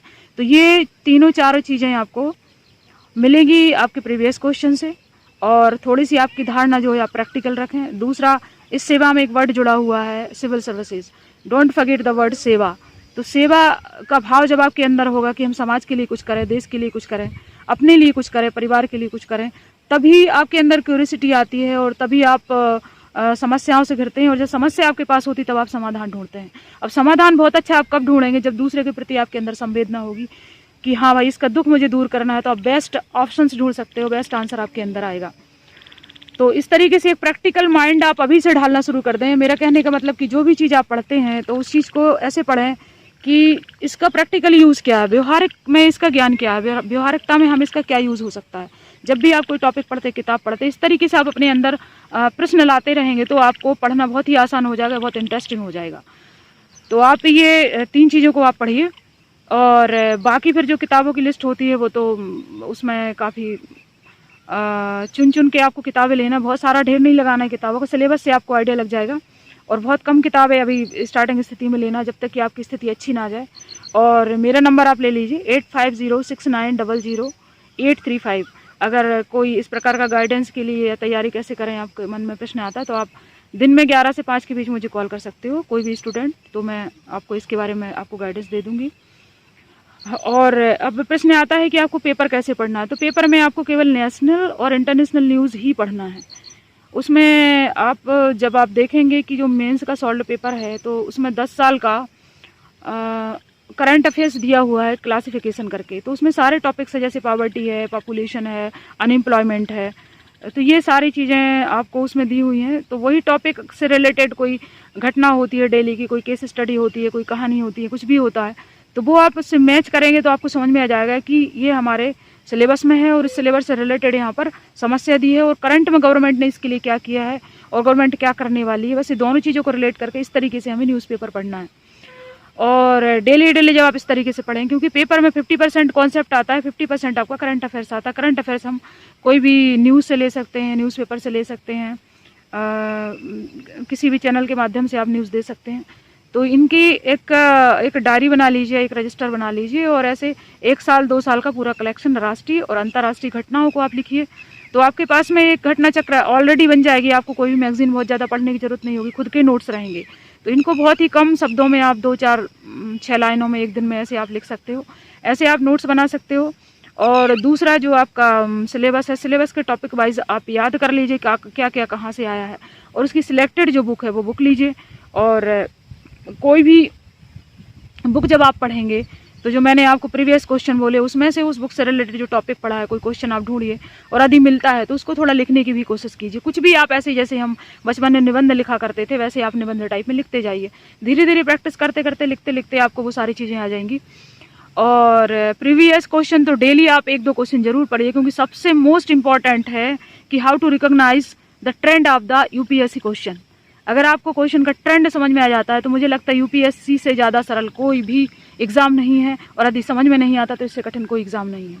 ये ट्रेंड क्या होता है, ये बहुत ही प्रैक्टिकल होता है। इसमें 3 चीज़ें जुड़ी होती हैं, इसमें सेंसिटिविटी, इसके बाद में पॉजिटिविटी और तभी फिर आपकी पॉसिबिलिटी बनती है। यही तीनों चीज़ें हमारे पर्सनालिटी में आती हैं, व्यक्तित्व में आती हैं, और यही चीज़ें हमें इंटरव्यू के लिए तैयारी करती हैं, और यही इस यूपीएससी की आत्मा होती है। जब ये 3 चीज़ें मिल जाती हैं तभी आप बढ़िया आंसर लिख सकते हो, सारी चीज़ें पढ़ सकते हो। तो जो आपका प्रीवियस का क्वेश्चन है वो क्वेश्चन से ज़रूर निकालें, और कोई भी अगर एक्सपर्ट आपको मिलता है या कोई आपके सीनियर्स हैं, कोई भाई हैं, कोई ऑफिसर्स हैं, तो आप उनसे डिस्कस करके उसके बारे में दुनिया भर की चीज़ें ना पूछें, क्या कैसे सिलेक्शन होगा, क्या बनेंगे क्या नहीं बनेंगे। आप केवल क्वेश्चन पर ध्यान दीजिए। आपका क्वेश्चन बहुत अच्छे से आप आंसर लिख पाएंगे तो आप बहुत अच्छे मार्क मिलेंगे, और अच्छे मार्क मिलेंगे तो आप हाई रैंक पर पहुँच करके सीधा IAS ही बनेंगे। तो आप केवल उस क्वेश्चन पे पूरी जान डाल दीजिए कि हमें आंसर कैसे लिखना है, क्योंकि यूपीएससी कोई भी एक्सक्यूज़ नहीं जानती है। आपने अगर आंसर लिखा है तो आपको मार्क मिलेगा और आपका सिलेक्शन होगा। तो ये 3 चीज़ें आपका आधार बना देंगी, और इन 3 चीज़ों के माध्यम से आपका एक बार और मैं बता देती हूँ। सबसे पहले सिलेबस, दूसरा आपका 10 साल का प्रीवियस क्वेश्चंस, प्रीलिम्स मेंस, और दोनों का सॉल्व्ड पेपर भी लीजिए और अनसॉल्व्ड पेपर भी लीजिए, और तीसरा आता है आपका न्यूज़पेपर। ये तीनों चीज़ें जब आप पढ़ेंगे तो 50% आपकी तैयारी शुरू हो जाएगी, और 50% आपको यदि समझ में आ गया तो 1750 जो मेंस में मार्क होते हैं 50% में ही आपका सिलेक्शन, फाइनल सिलेक्शन हो जाता है। तो इस तरीके से आप अभी तैयारी कीजिए। और जैसा कि मैंने आपको नंबर दे दिया है, एक बार मैं बोल देती हूँ, 8506900835, और इस नंबर पे आप मुझे कॉल कर लेना। अगर कुछ भी यूपीएससी से रिलेटेड जानकारी आपको चाहिए तो मैं मेरे सामर्थ्य हिसाब से मैं आपको गाइड करूँगी। पुनः सभी राष्ट्रीय लोधी युवा महासभा को बहुत बहुत धन्यवाद, और ईश्वर से, माँ रामदास से मेरी प्रार्थना है कि सभी सामाजिक बंधु, सभी देश के लोग, सभी विश्व के लोग सुरक्षित रहें। माँ रामदास सभी को शक्ति दे, सभी को स्वस्थ रखे, और हमारी मैम को चिरायु दें, और इसी तरीके से समाज की सेवा करती रहें, समाज का उद्धार करें। उसके लिए माँ रामदास से मैं प्रार्थना करती हूँ, और सभी के लिए बहुत बहुत धन्यवाद। नमस्कार। नमस्कार। आज 1 वर्ष बाद पुनः आप सभी से चर्चा हो रही है। आज का जो कार्यक्रम है वह कार्यक्रम है राष्ट्रीय लोधी युवा महासभा का 7वां कार्यक्रम। पिछले 1 वर्ष में कोरोना महामारी के कारण बहुत सारी समस्याएं आप लोगों ने देखी होंगी। कोरोना महामारी शायद हमारे इस पीढ़ी की सबसे बड़ी एक समस्या बनकर आई है, जिसमें हम कोरोना की दूसरी लहर से गुजर रहे हैं, जो कि समाप्ति की ओर है। इस कोरोना महामारी में हमने बहुत लोगों को खोया है, हम उनको श्रद्धांजलि देते हैं। मित्रों, यह महामारी अभी पूरी तरह से खत्म नहीं हुई है। हमें आज भी बहुत सारी सावधानियों, बहुत सारे बचाव करने हैं। सर्वप्रथम हमें मास्क का प्रयोग करना है, हमें अनावश्यक रूप से बाहर नहीं निकलना है, हमें सोशल डिस्टेंस यानी सामाजिक दूरी बना के रखना है और समय समय पर हमें हाथ धोना है। आज टीकाकरण चल रहा है। मैं सभी से अपील करता हूं कि जो व्यक्ति पात्र हैं निश्चित तौर पे टीकाकरण का लाभ लें। परिवार के सभी सदस्यों का, मित्रों का, सभी का टीकाकरण हो, इसका ध्यान रखें। इस कोरोना महामारी में हमारे व्यवहार में बहुत परिवर्तन आए हैं, जिसमें सबसे बड़ा परिवर्तन हमने देखा वो ये कि हमें घर रहकर भी अपनी पढ़ाई का, अपनी कंपटीशन की तैयारी का किस तरह हम उपयोग कर पाएँ इस कोरोना काल में, ये बहुत कुछ हमने सीखा है। आज छोटे से छोटे बच्चे ऑनलाइन क्लासेस कर रहे हैं, ऑनलाइन पढ़ाई कर रहे हैं। काफ़ी कंपटीशन की तैयारी भी बच्चे आज ऑनलाइन कर रहे हैं। सबसे बड़ा फायदा जो ऑनलाइन शिक्षा का है वो है एक लेवल प्लेइंग फील्ड, सभी को समान अवसर का मिलना। ऑनलाइन शिक्षा में हर व्यक्ति जिसके पास डाटा है, मोबाइल है, समान रूप से उपलब्ध जो सामग्री है, शिक्षा की जो लिए सामग्री है, उसका उपयोग कर सकता है। तैयारी जो बच्चे कर रहे हैं वो तैयारी भी कंपटीशन की ऑनलाइन जो भी सामग्री उपलब्ध है उसका समुचित उपयोग कर सकते हैं। आपने ऑनलाइन व्यवस्था का उपयोग सोशल मीडिया में तो किया ही होगा। सोशल मीडिया की सबसे अच्छी बात जो आप लोगों ने देखी है कि हर व्यक्ति को अपनी बात रखने की आज़ादी है, स्वतंत्रता है, वो अपनी बात मीडिया में रख सकता है, सोशल मीडिया में अपनी बात को कह सकता है। उसी प्रकार ऑनलाइन का जो अब उपयोग सामने आया है कोरोना काल में वो है शिक्षा के लिए, कंपटीशन की तैयारी के लिए, एक दूसरे से संपर्क करने के लिए, वर्चुअल माध्यम से संपर्क बनाने के लिए इसका बड़ा उपयोग आया है। आप लोगों ने ये सारे उपयोग देखे होंगे, सीखे होंगे। अब सबसे बड़ी बात जो हमें अभी देखने को आई है कि बहुत सारे बच्चे अनाथ हुए हैं इस कोरोना महामारी में। शासन ने बहुत सारी योजनाएं उन बच्चों के लिए लागू की है, बहुत सारी योजनाएं बनाई हैं। हमें इस कोरोना काल में भी सेवा भाव को दिखाते हुए ऐसे बच्चों को चिन्हित करने में मदद करनी है और उनको शासन की योजनाएं उन तक पहुँचे, उन योजनाओं का लाभ मिले, इस बात का भी पूरा ध्यान रखना है। हमें स्वयं इस समय अपने आप को इस कार्य के लिए लगाना है ताकि जो बच्चे जो अनाथ हो गए हैं, जिन बच्चों के सामने भविष्य की बहुत बड़ी समस्याएं आ गई हैं, उनको हम इन योजनाओं का लाभ दिलाएं और उनका विकास, उनकी शिक्षा समुचित रूप से हो सके, इसका हमें ध्यान रखना है, इसमें हमें मदद करनी है। यह महासम्मेलन अपने आप में अनूठा महासम्मेलन है जो पहली बार युवाओं के लिए 2015 में भोपाल से प्रारंभ हुआ और अपने आप में ऐतिहासिक है क्योंकि शिक्षा जैसे विषय पर इतने सारे लोगों का एक साथ मिलना, एक साथ आना अपने आप में एक बहुत बड़ा परिवर्तन है, बहुत बड़ी क्रांति है। पहली बार युवाओं के लिए इतना बड़ा प्लेटफॉर्म RLYM ने उपलब्ध कराया है। मैं आयोजकों को और पूरी टीम को मैं बधाई देता हूं कि उन्होंने इस कोरोना संकट काल में भी यह 7वां आयोजन आयोजित किया है। मैं पुनः सभी लोगों को यह याद दिलाना चाहूँगा कि इस कोरोना महामारी में स्वयं का, परिवार का, मित्रों का ध्यान रखें और अनावश्यक रूप से बाहर ना निकलें। मैं शिक्षा के लिए 2 बात कहना चाहूँगा कि हम शिक्षा के लिए प्रयास तो कर ही रहे हैं, लेकिन बालिका शिक्षा पर हमें बहुत जोर देना है, क्योंकि कहीं न कहीं किसी समाज का पिछड़ापन, उसकी महिलाओं के विकास बालिकाओं की शिक्षा से मापा जा सकता है।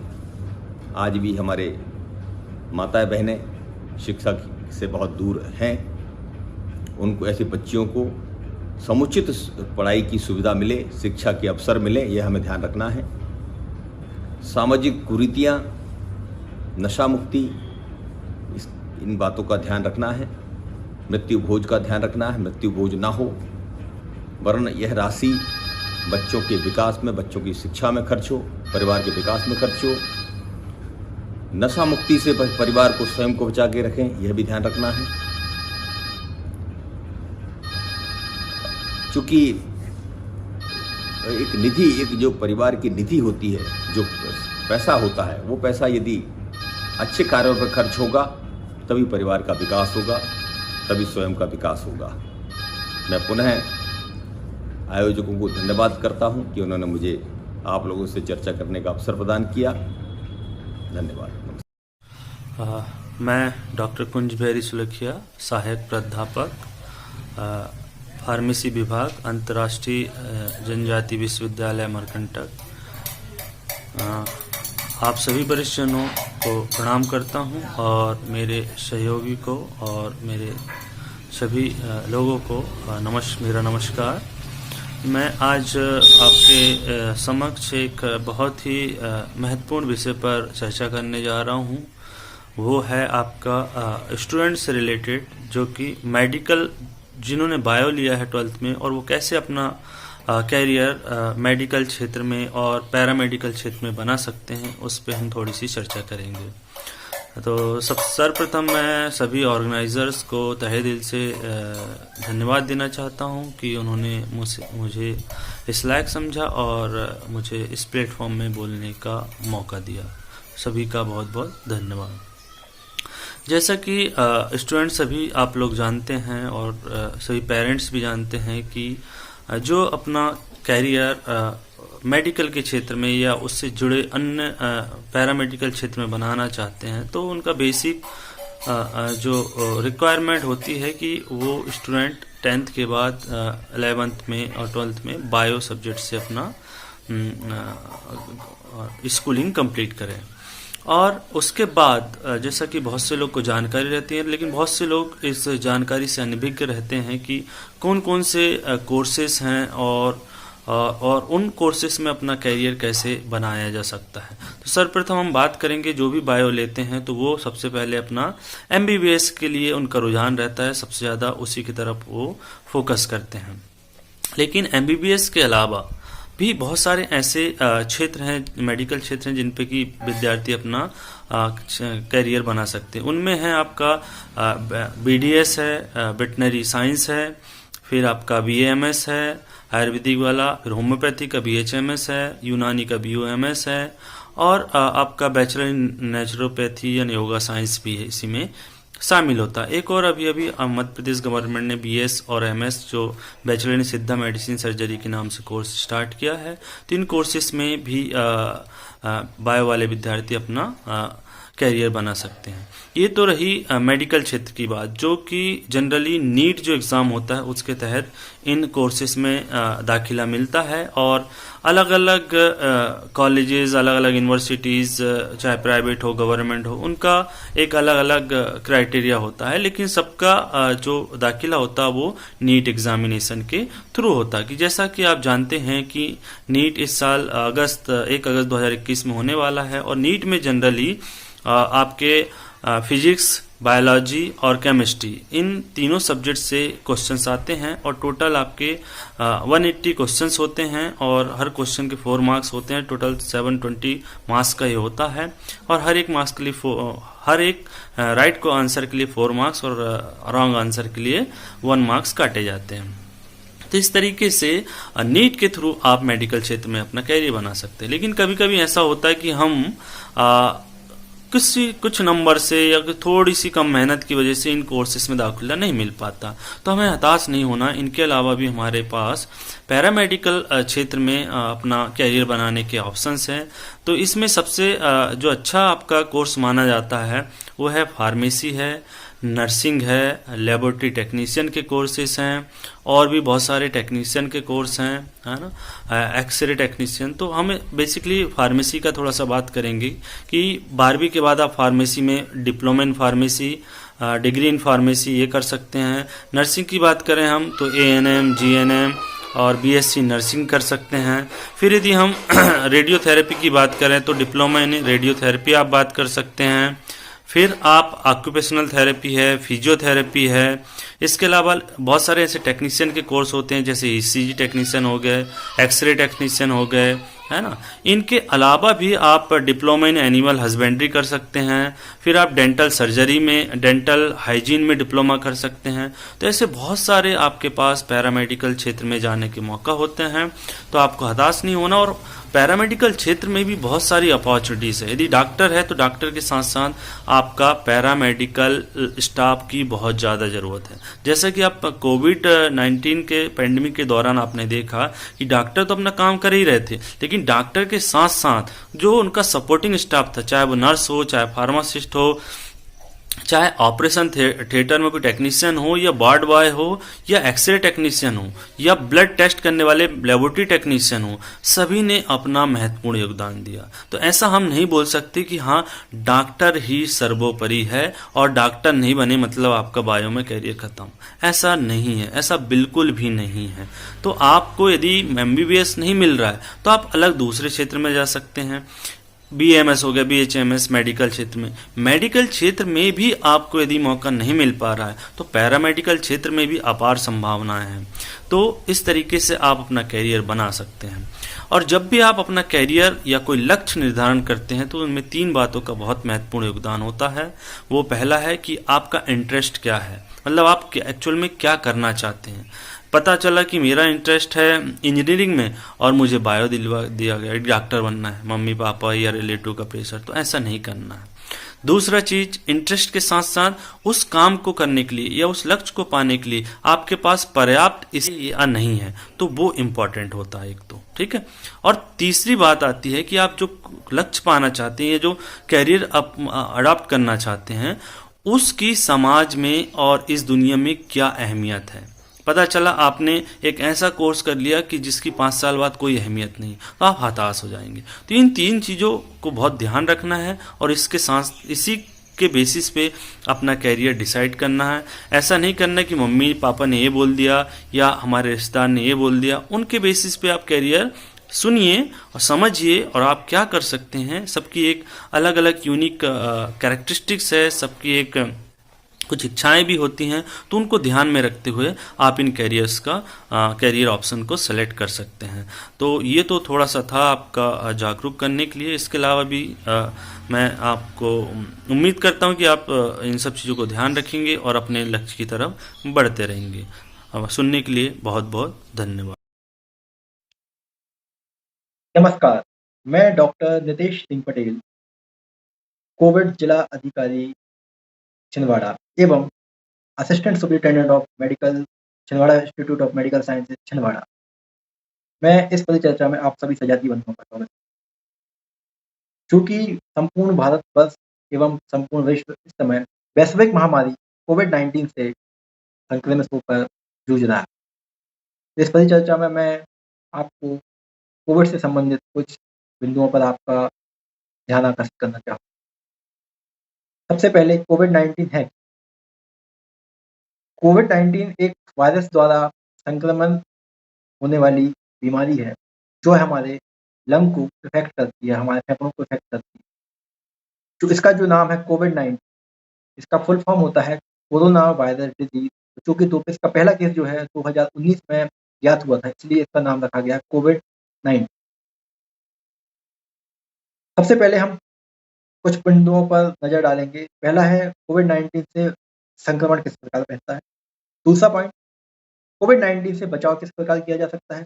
तीसरा पॉइंट, इसका उपचार किस तरीके से किया जाना चाहिए। सबसे पहले आता है संक्रमण। तो कोविड-19 का संक्रमण जो है हमारे शरीर में किस माध्यम के द्वारा यह विषाणु प्रवेश करता है। तो यह विषाणु जो है आपको मुंह के द्वारा, नाक के द्वारा एवं आँख के द्वारा हमारे शरीर में प्रवेश करता है। चूँकि यह जीवाणु जो है आँखों से दिखाई नहीं देता है और काफ़ी इन्फेक्शियस होता है, तो यह 3 माध्यम के द्वारा आपके शरीर में प्रवेश कर सकता है। दूसरा है बचाव। शासन द्वारा काफ़ी एडवर्टाइजमेंट, टीवी, रेडियो के माध्यम एवं सोशल मीडिया के माध्यम से आपको अवगत कराया जाता है, प्रचार-प्रसार किया जाता है कि आपको किस प्रकार बचाव करना है। इसमें सबसे पहले आता है मास्क। तो आपको प्रॉपर मास्क का उपयोग करना है। जिनके पास में घर पे मास्क बाज़ार से लाने की नहीं ला सकते हैं, वो है सूती कपड़े का मास्क, रुमाल, गमछा का उपयोग कर सकते हैं। अब जो मास्क है, आपको अगर आप डिस्पोजेबल मास्क का उपयोग करते हैं, तो आप डिस्पोजेबल मास्क को एक ही टाइम यूज़ करें, उसके बाद उसका उपयोग ना करें। उसको या तो जला दें या फिर उसको प्रॉपर किसी डस्टबिन में डालें, जिसका प्रॉपर तरीके से निवारण किया जाए। मास्क लगाने का सही तरीका होता है कि हमारी नाक और मुँह टोटल इसको कवर करना चाहिए।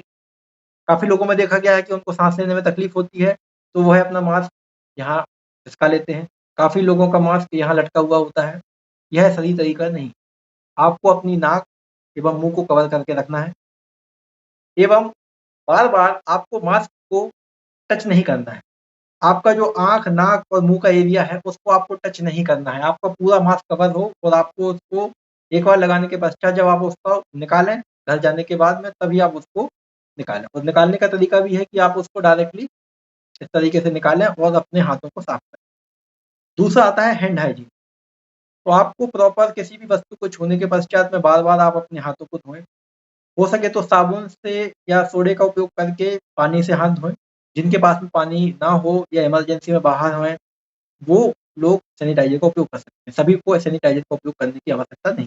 अगर आपके पास में साबुन और पानी की व्यवस्था है, तो आप साबुन पानी से हाथ धोएँ। तीसरा आता है सोशल डिस्टेंसिंग। तो आपको सोशल डिस्टेंसिंग का पालन करना है, जो कि सरकार द्वारा भी जनहित में जारी है। आपको किसी भी क्राउड वाली जगह पर नहीं जाना है। सब दवाई की दुकानों पर आपको जाना है, किराना की दुकान पर, सब्जियों की दुकानों पर, फल की सब्जियों की दुकानों पर दूध लेने जाना है। तो आप प्रॉपर सोशल डिस्टेंसिंग का पालन करें, बार-बार हाथों को धोएँ। तीसरा मेन है कि आप सोशल डिस्टेंसिंग के साथ में अब आता है हमारा वैक्सीनेशन। तो चौथा पॉइंट है वैक्सीनेशन, जो जनहित में जारी है कि सभी को वैक्सीनेशन करवाना चाहिए। हमारे गाँव एवं परिवेश में यह चर्चा फैली हुई है कि आप कोविड का वैक्सीन लगवाएँगे और आपकी मृत्यु हो जाएगी। यह बिल्कुल भी नहीं है। हम लोग काफ़ी टाइम से 1.5 से 2 सालों से कोविड के साथ में काम कर रहे हैं और हम लोगों ने देखा है कि जो लोग कोविड से वैक्सीनेटेड हैं, उनमें मृत्यु दर कम है। वह जैसे गवर्नमेंट की गाइडलाइन है, जो कोविड को हम केसों को अलग-अलग 3 कैटेगरी में डिवाइड करते हैं। पहला होता है माइल्ड, दूसरा होता है मॉडरेट और तीसरा होता है सीवियर। जो बहुत ही क्रिटिकल कंडीशन हो जाता है, उसको सीवियर में लिया जाता है। जो व्यक्ति संक्रमित बहुत कम मात्रा में है, उसको माइल्ड में लिया जाता है और जो बीच का है, अगर उसको संक्रमण काफ़ी ज़्यादा हो चुका है लेकिन सीवियर नहीं है, उसको मॉडरेट में लिया जाता है। तो जो व्यक्ति कोरोना से वैक्सीन से वैक्सीनेटेड है, वह सीवियर कंडीशन में नहीं जाएगा। तो इसलिए आपको वैक्सीन लेना है। पहला डोज़ और दूसरे डोज़ के बीच में आपको बहुत ज़्यादा सावधानी रखनी है, ताकि आपको संक्रमण ना लगे बिल्कुल भी। अगर आप संक्रमित हैं, तो आपको बुखार आ रहा है, आपको कोई परेशानी है, कोई बीमारी है, तो आप वैक्सीन ना लें। उसके ठीक होने के पश्चात वैक्सीन लें और वैक्सीन अवश्य लें। वैक्सीन लगाने से ऐसा नहीं है कि आपको कोरोना कभी नहीं होगा या आप अजर अमर हो गए हैं कि कोरोना का वैक्सीन लगने के बाद आप बिना मास्क के घूम रहे हैं, पब्लिक प्लेस में जा रहे हैं, कोई भी सोशल डिस्टेंसिंग का पालन नहीं कर रहे हैं, ऐसा नहीं। वैक्सीन लगाने के पश्चात भी आपको proper mask, proper hand hygiene, proper social distancing का पालन करना है। उसके पश्चात आपको जो गवर्नमेंट की गाइडलाइन है और जो शासन द्वारा जो आपको आदेश दिए जाते हैं समय समय पर, उसका पालन। तीसरा आता है इसका उपचार। तो उपचार के पहले हमें बीमारी को समझना है कि अगर आप संक्रमित हैं या नहीं। तो आपके शरीर में कोई भी ऐसा कारण है कि आपको अनइजीनेस लग रहा है, आपको कोई भी बीमारी ऐसा लग रहा है कि आप बीमार हैं, आपको थकान हो रहा है, आपको चलने में तकलीफ हो रही है, तो आप तुरंत चिकित्सक को दिखाएं और चिकित्सक की सलाह मानें। किसी भी व्यक्ति की बातों में ना आए, तो तुरंत चिकित्सक को दिखाएं, उसके द्वारा दी गई दवाइयों का सेवन करें। अगर वह बोलता है आपको उपचार के लिए अस्पताल में भर्ती होना पड़ेगा, तो इसमें घबराने की कोई आवश्यकता नहीं है। आपका टेस्ट करवाएं, स्वास्थ्य केंद्र में जाके टेस्ट करवाएं और जो वहाँ की जो उचित दवाइयाँ हैं उनका उपयोग करें। और किसी भी अपने मन से या किसी भी व्हाट्सएप मैसेज या किसी भी जरिए के द्वारा आपको किसी अननोन व्यक्ति द्वारा जो दवाइयाँ दी जाती हैं, उसका उपयोग बिल्कुल भी ना करें। दवाई वाले से डायरेक्टली दवाइयाँ ना लें। किसी चिकित्सक जो अप्रूव्ड जो चिकित्सक होता है, किसी भी लोकल झोला छाप व्यक्ति की दवाइयों का उपयोग ना करें। इससे क्या होता है, आपका केस बिगड़ सकता है। आप प्रॉपर किसी चिकित्सक के पास सरकारी में या प्राइवेट में जाकर प्रॉपर चिकित्सक से दिखाएं, उसकी दी गई दवाइयों का सेवन करें एवं उसकी सलाह का पालन करें, ताकि आपको, अगर आप सही समय पर चिकित्सक के पास जाएंगे, सही समय पर दवाइयाँ लेंगे, सही समय पर आप उसकी दिए गए निर्देशों का पालन करेंगे, तो आपकी जान बच सकती है। अगर हम डिले करेंगे, केस को बिगाड़ेंगे, घर में छुपा के रखेंगे, ना तो रिश्तेदारों को बताएंगे नहीं और ना ही चिकित्सक को बताएंगे, ना ही शासन को बताएंगे, वो घर में ही इलाज करेंगे, दवाई की दुकान से चोरी छुपे दवाई लाके आप इलाज करेंगे, तो यही आपकी जान को खतरा हो सकता है। इसीलिए मैं आप सभी से आग्रह करना चाहूँगा, सबसे पहले अगर आपको कोई भी सिम्टम आते हैं या कोई भी आपको ऐसा लगता है कि आप बीमार हैं, तो तुरंत आप चिकित्सक की सलाह लें और आप चिकित्सक से सलाह लेने के पश्चात उसका दवाइयों का सेवन करें। जो भी आदेश आपको दिए जाते हैं उनका पालन करें। जो भी आपको निर्देश दिए जाते हैं, जो भी डाइट दी जाती है, प्रॉपर तरीके से डाइट का पालन करें। अच्छा खाना खाएँ, ज़्यादा पानी पिएँ, अच्छी नींद लें और आइसोलेट हों। अगर आपको हॉस्पिटल में हॉस्पिटलाइज़ किया जाता है, तो प्रॉपर तरीके से हॉस्पिटल के द्वारा जो निर्देश दिए जाते हैं उनका पालन करें, ताकि आप जल्दी स्वस्थ हो जाएँ। इस बीमारी से हमें घबराना नहीं है कि हम कोरोना पॉजिटिव हो गए तो हम किसी को बताएँगे तो इसमें हमारा अपमान है या कुछ भी नहीं है। आपको तुरंत, आपको सबसे पहले आपकी जान है, आपको सबसे पहले आपको जाके चिकित्सक को दिखाना है और चिकित्सक को दिखाने के पश्चात उसके द्वारा दिए गए निर्देशों का पालन करना है एवं उसके द्वारा दी गई दवाइयों का सेवन करना है। नमस्कार। सभी भाइयों को नमस्कार। जैसा कि आप सभी लोगों को विदित है, राष्ट्रीय लोधी युवा महासभा का कार्यक्रम प्रतिवर्ष जून के महीनों में युवाओं के कल्याण के लिए, युवाओं के भविष्य के लिए आयोजित किया जाता रहा है। इसी क्रम को बढ़ाते हुए इस साल भी हुआ है। मैं आप सभी लोगों का हार्दिक अभिनंदन और शुक्रिया अदा करता हूं, विशेषकर आयोजक मंडलों का, जिन्होंने ऐसी परिस्थितियों में इस कार्यक्रम को आयोजित करने का रूपरेखा तैयार की। यह संगठन युवाओं के भविष्य के लिए, युवाओं के रोजगार के लिए, युवाओं को दिशा निर्देशित करने के लिए विशेष तौर से बनाया गया है। इस संगठन ने युवाओं के विभिन्न प्रकार के कंपटीशन, IAS, PCS की तैयारी कराने का जिम्मा लिया है और समाज को एक शीर्ष स्थान पर पहुंचाने का जिम्मा लिया है। आप सभी लोगों का मैं दिल से आभार प्रकट करता हूं, जो आप सभी लोग इस कार्यक्रम को भली भांति वर्चुअल मीटिंग के रूप में फेसबुक पर देख रहे हैं। दूर दराज क्षेत्रों से देखने वाले मेरे भाइयों बहनों को तहे दिल से धन्यवाद एवं मैं उनका आभार प्रकट करता हूं। इसी कड़ी को बड़ी करते हुए कानून के क्षेत्र में युवाओं के भविष्य के निर्माण के लिए मैं कुछ चंद पंक्तियां आपको सामने सम्मुख रखता हूं। जैसा कि आप लोगों को पता है कि कानून के क्षेत्र में यदि आपको अपना कैरियर बनाना है तो सर्वप्रथम आपको किसी भी महाविद्यालय से LLB पास करनी होगी। उसके बाद जिस राज्य में आप रहते हैं उस राज्य की बार काउंसिल से एनरोलमेंट सर्टिफिकेट लेना होगा।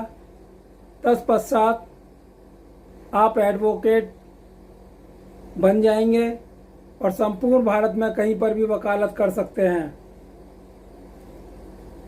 जिन भाइयों को वकालत करनी है वो वकालत कर सकते हैं, या जिन भाइयों को जज बनना है वो जज बन सकते हैं। हर प्रदेश में, जैसा उत्तर प्रदेश में मुंसिफ मजिस्ट्रेट की वैकेंसी निकलती है, इसी प्रकार मध्य प्रदेश, छत्तीसगढ़, झारखंड, राजस्थान, दिल्ली, सब जगह जजों की भर्तियां होती हैं। दिल्ली में सिविल जज के नाम से जाना जाते हैं। प्रदेश में आप कहीं पर भी जजों का कंपटीशन दे सकते हैं। अभी इसमें किसी प्रकार का एक्सपीरियंस की आवश्यकता नहीं है। पहले 3 साल का एक्सपीरियंस लागू हुआ था, वो बाद में हट गया। आप वकालत करते ही कंपटीशन दे सकते हैं। यदि वकालत करते करते आपको 7 साल हो जाते हैं तो आप ADJ का, हायर जुडिशरी का एग्ज़ाम भी दे सकते हैं, जिसमें कम से कम 35 वर्ष की आपकी आयु होनी चाहिए और 7 साल का वकालत का अनुभव होना चाहिए। तब आप सीधे हायर जुडिशरी का एग्ज़ाम पास करके एडिशनल डिस्ट्रिक्ट जज बन सकते हैं। यदि आप फिर भी कंटिन्यू वकालत करते रहे और आपका 10 साल कंप्लीट हो गया वकालत करते करते, तो आप डायरेक्ट हाई कोर्ट के जज, भारत सरकार और प्रदेश सरकार के रिकमेंडेशन पर और chief justice of high court एवं सुप्रीम कोर्ट चीफ जस्टिस के अनुमोदन पर आप सभी लोग यदि चाहें तो हाई कोर्ट के जज भी बन सकते हैं। और सीधा भी सुप्रीम कोर्ट में जज आप बन सकते हैं। जैसा कि अभी हाल में आपने देखा होगा, हमारे महामहिम राष्ट्रपति जी ने 2 या 3 जजों को डायरेक्ट सुप्रीम कोर्ट का जज बनाया है। साथ ही साथ आप डिस्ट्रिक्ट कोर्ट में वकालत कर सकते हैं, हाई कोर्ट में वकालत कर सकते हैं, सुप्रीम कोर्ट में वकालत कर सकते हैं। यदि आप सुप्रीम कोर्ट में वकालत करते हैं तो AOR, एडवोकेट ऑन रिकॉर्ड का भी एक एग्जाम होता है, जिसमें 4 साल की एक्सपीरियंस मांगा है और 1 साल का experience certificate, training certificate. AOR जी जो ऑलरेडी हैं एडवोकेट ऑन रिकॉर्ड, उनके अंडर आपको 1 साल का ट्रेनिंग सर्टिफिकेट लेके आप एडवोकेट ऑन रिकॉर्ड का भी एग्जाम दे सकते हैं। इसके अलावा भी आप गवर्नमेंट एडवोकेट बन सकते हैं, पब्लिक प्रोसिक्यूटर बन सकते हैं, लीगल फर्म में भी आप काम कर सकते हैं, बैंक में लॉ ऑफिसर भी बन सकते हैं, लोकल अथॉरिटीज़ में भी लॉ ऑफिसर, लीगल एडवाइज़र बन सकते हैं। और आजकल तो मल्टीनेशनल कंपनियों में कानून के क्षेत्र में बहुत ज़्यादा जागृति आ रही है और बहुत ज़्यादा रोजगार आपको मिल सकता है। और ये एक अपना इंडिपेंडेंट संस्था है, इसमें कभी आप रिटायर्ड नहीं होते। जब तक आपका जीवन है तब तक आप वकालत कर सकते हैं। और यदि आप जज बन गए तो 60 साल के बाद डिस्ट्रिक्ट कोर्ट से रिटायर्ड हो जाएंगे, तो फिर हाई कोर्ट में वकालत कर सकते हैं। यदि आप हाई कोर्ट के जज से रिटायर्ड होते हैं तो 62 साल के बाद आप प्रैक्टिस कर सकते हैं सुप्रीम कोर्ट में। और सुप्रीम कोर्ट में यदि आप जज बन गए तो उसके बाद भी आप NHRC जैसे संस्थाओं में जॉब कर सकते हैं, जो कि 65 साल से लेकर 70 साल तक NHRC जैसी संस्थाओं में चेयरमैन का पद पर आप सुशोभित हो सकते हैं। और साथ ही साथ भाइयों, समाज की सेवा भी हम कर सकते हैं। महिलाओं के साथ अत्याचार समाज में होता है, महिलाओं को इंसाफ दिला सकते हैं, युवाओं को नौकरियां दिला सकते हैं। और समाज की सेवा परम सेवा होती है। आप किसी के अधीनस्थ कार्य नहीं करते, आप एक स्वतंत्र बॉडी हैं। और आज आपको और हमारे समाज को अति आवश्यकता है।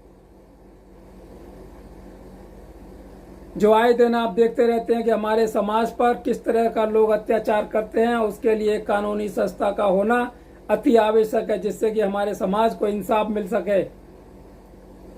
इन्हीं शब्दों के साथ मैं पुनः आप सब लोगों का स्वागत करता हूं, आपका आभार प्रकट करता हूं। और राष्ट्रीय लोधी युवा महासभा की हमारी राष्ट्रीय अध्यक्षा श्रीमती अनुपमा लोधी जी को मैं प्रणाम करता हूं, उनका आभार प्रकट करता हूं, उनका अभिनंदन एवं जिन्होंने ऐसी संस्था को बनाकर युवाओं के क्षेत्र में, युवाओं के भविष्य के लिए जो शिक्षा की क्रांति की जोत जलाई है, वो इसी प्रकार जलती रहे और हमारे युवाओं का भविष्य बनता रहे और दिशा निर्देशित करते रहें। मैं पुनः सभी आयोजक मंडलों को जिन्होंने ये प्रोग्राम किया, उनका तहे दिल से धन्यवाद करता हूं।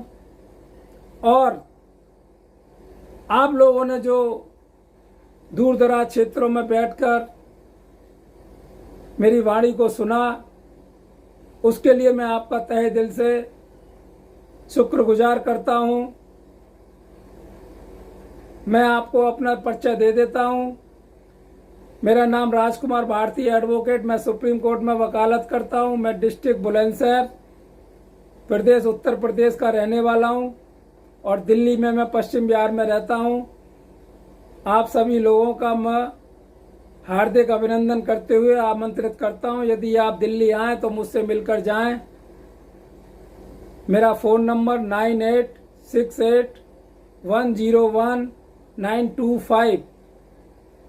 इन्हीं शब्दों के साथ मैं अपनी वाणी को विराम देता हूं। जय हिंद, जय स्वामी ब्रह्मानंद महाराज जी की जय हो, जय अवंतीबाई की जय हो, भारत माता की जय।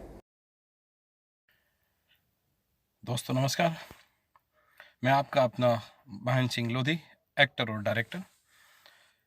सबसे पहले मैं युवा महोत्सव की टीम को बहुत बहुत बधाई देता हूँ इस वर्चुअल युवा महोत्सव करने के लिए। और आप सबसे एक जानकारी साझा करना चाहता हूँ कि रानी अवंतीबाई पर मैं वेब सीरीज का निर्माण कर रहा हूँ, जो 2 सीजन में आएगी। पहले सीजन में 4 से 5 एपिसोड आपको देखने को मिलेंगे और उसके अगले सीजन को का लगभग 10 एपिसोड आपको देखने को मिलेंगे। तो अगले महीने की 15 तारीख को मैं ये पहली सीजन के 5 एपिसोड आप लोगों के बीच में लेकर आ रहा हूँ, कैसे देखने को मिलेंगे? तो ये एक एप्लीकेशन है डीजी सिनेमा नाम से। जैसे आपने अमेजन प्राइम या नेटफ्लिक्स सुना होगा, वैसा ही मेरा एक OTT ऐप भी साथ में लॉन्च हो रहा है, जिस पर बॉलीवुड के कई सारे आर्टिस्ट काम करने वाले हैं। साथ में मैं अपने समाज के बहुत सारे नए बच्चों को काम दे रहा हूँ उसके अंदर, जो आपको अलग अलग तरह की वेब सीरीज या फिल्म मूवीज़ के अंदर काम करते हुए दिखाई देंगे। तो दोस्तों आपको इतना करना है कि सिनेमा से नाम से एप्लीकेशन है, डाउनलोड कीजिए। और हो सके यदि आप लोग चाहते हैं कि रानी अवंतीबाई, चूँकि बहुत बड़ा प्रोजेक्ट है, काफ़ी सारा धन उसमें लगने वाला, और हम किसी भी तरह की चंदे में भरोसा नहीं करते हैं, लेकिन अगर आपको लगता है कि आप उसमें हमारा साथ देना चाहते हैं तो उसमें एक वार्षिक सब्सक्रिप्शन है 500 रुपये से। अगर आपके लिए पॉसिबल हो तो वो करेंगे तो हमें थोड़ा सा सहयोग रहेगा आप लोगों की तरफ से, वरना हम लोग तो हमारा काम कर ही रहे हैं। हमारी वेब सीरीज़ का काम चालू है, 4 से 5 एपिसोड हम लोग निर्माण कर चुके हैं, और वो एपिसोड आपको देखने को मिलेंगे। आप जब भी वो एपिसोड आएगा तो हर एपिसोड आपको मात्र सिर्फ 20 रुपीज़ में ओपन होगा। जो दूसरे OTT ऐप हैं जो काफ़ी हज़ारों रुपए सालाना फ़ीस ले रहे हैं, उसके सामने हमारा ऐप बिल्कुल मामूली सी फ़ीस ले रहा है। लेकिन इस ऐप से हमारे समाज के बहुत सारे होनहार बच्चे आगे आने वाले हैं, जिन्हें मैं काम दे रहा हूँ वेब सीरीज़ में या फिल्मों में। तो दोस्तों बहुत बहुत धन्यवाद। ज़रूर देखें अगले महीने रानी अवंतीबाई, और उसका पहला ट्रेलर पहले आ चुका है, काफ़ी लोगों ने देखा, और अगला ट्रेलर अभी नेक्स्ट वीक लॉन्च होने वाला है। धन्यवाद, थैंक यू वेरी मच, शुक्रिया। डीजी सिनेमा याद रखिएगा, डीजी सिनेमा आपको प्ले स्टोर पर मिल जाएगा, आज ही डाउनलोड कीजिए। Thank you.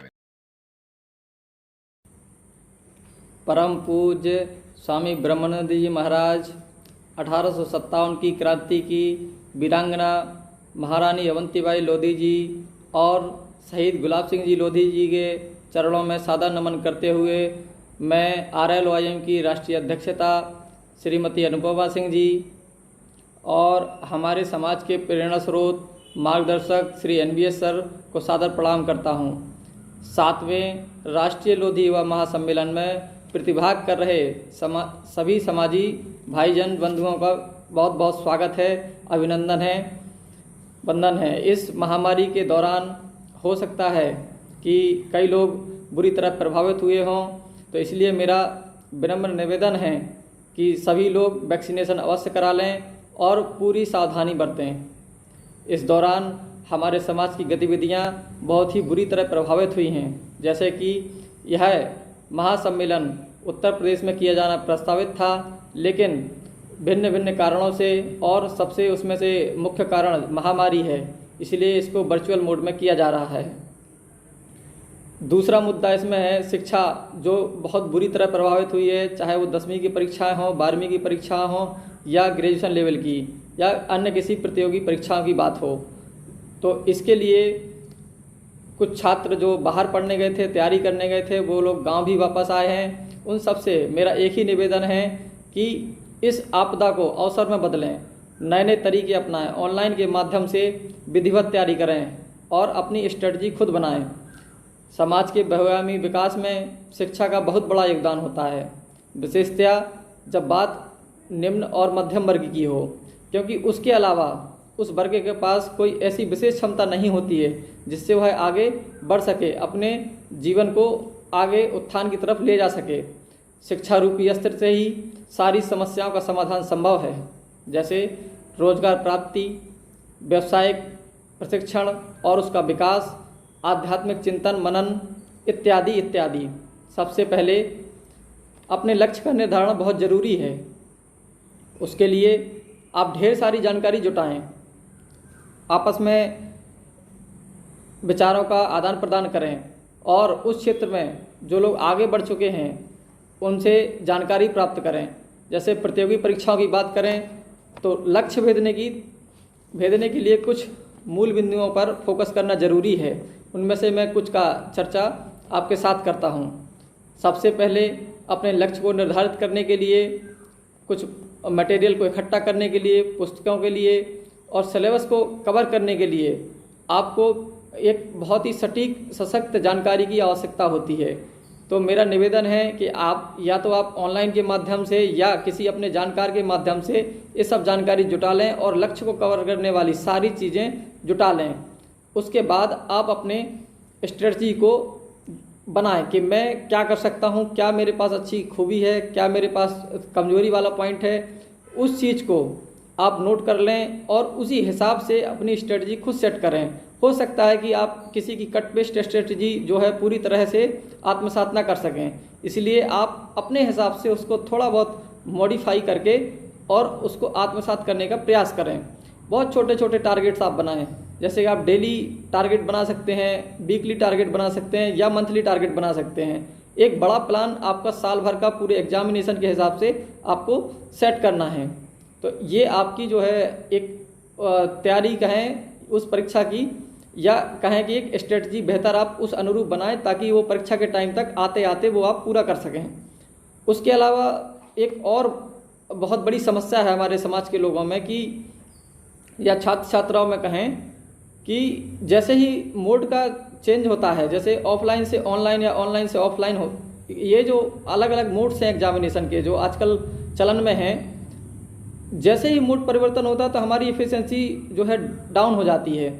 अब इसके पीछे क्या कारण है उसके लिए थोड़ा सा आपको विचार करना चाहिए और मेरा सभी से निवेदन है कि वो कंप्यूटर को अपना साथी माने और ऐसे माहौल में ज़रूर टेस्ट दें, उस टाइप का माहौल बनाएं जैसे कि परीक्षा में आपको आने वाला है।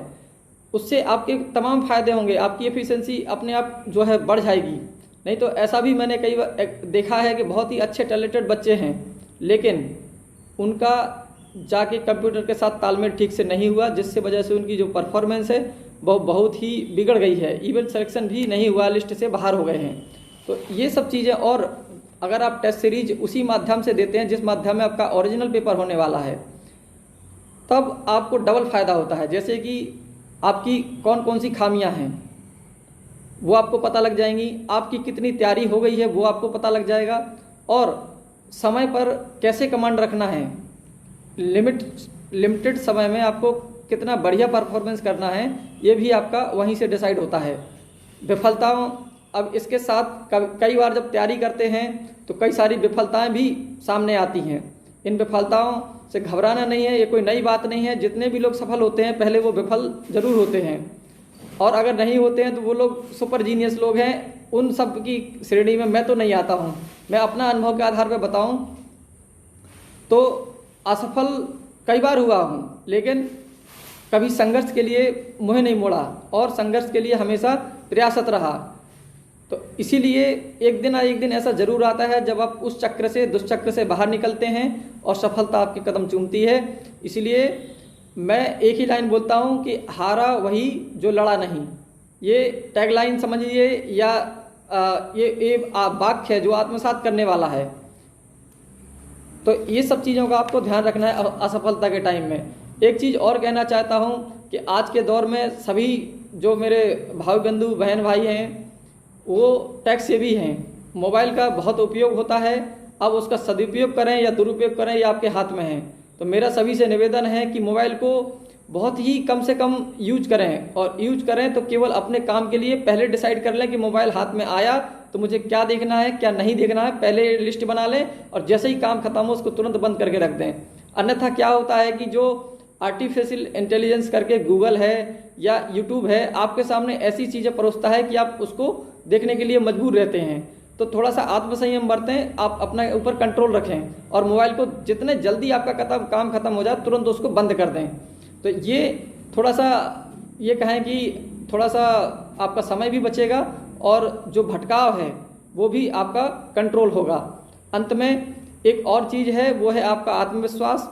जब आपको पता होता है कि मेरे जो फाइट में हैं, अगेंस्ट में जो हैं या और अन्य प्रतियोगी हैं वो बढ़िया स्कूल से पढ़े हैं, अच्छे कॉलेज से पढ़े हैं, इंग्लिश भी बहुत अच्छी बोलते हैं, इंग्लिश भी बहुत अच्छी तरह जानते हैं, लेकिन हम नहीं जानते। तो इस सब से उनकी जो है इन्फ्लुएंस से आपको इन्फीरियरिटी कॉम्प्लेक्स में नहीं आना है, आप जो है संकीर्ण उस विचारधारा में ना पड़ जाएं। इसीलिए मैं कहता हूं कि वो भले ही जितने तेज हैं, लेकिन अगर आप अच्छी मेहनत करते हैं, अपने मन से प्रयास करते हैं, तो उन लोगों से आप आगे बढ़ सकते हैं, जरूर बढ़ सकते हैं। और ऐसा संभव है। ग्रामीण परिवेश में प्रतिभा बहुत हैं, लेकिन जो सबसे बड़ी दिक्कत है वो है भटकाव और दूसरा है आत्मविश्वास की कमी। तो मेरा जो विचार है इस संबंध में यही है कि आप जो है अपने आप को नई ऊर्जा, नए जोश से भरपूर रखें और अपनी मेहनत से जी न चुराएं, मेहनत करें और आगे बढ़ें। ये मेरा सजेशन है सभी के लिए। और अंत में एक चीज़ और कि कभी भी निराश ना हो और हमेशा सकारात्मक से भरे रहें और इसी के साथ नई जोश, नई एनर्जी, नई ऊर्जा के साथ आप आगे बढ़ें। मेरा हमेशा सहयोग है। कभी भी किसी भी दुविधा के लिए आप मुझे व्हाट्सएप मैसेज कर सकते हैं या फेसबुक के माध्यम से मैसेज कर सकते हैं। कभी भी मैं आपकी समस्या का समाधान निकालने का प्रयास जरूर करूंगा। एक बार फिर इस महासम्मेलन में प्रतिभागी जितने भी हमारे समाजी भाई बंधु हैं उन सब का एक बार फिर हार्दिक अभिनंदन, वंदन, स्वागत। और इसी के साथ मैं अपनी वाणी समाप्त करता हूं। धन्यवाद। आप सभी का दिन शुभ हो।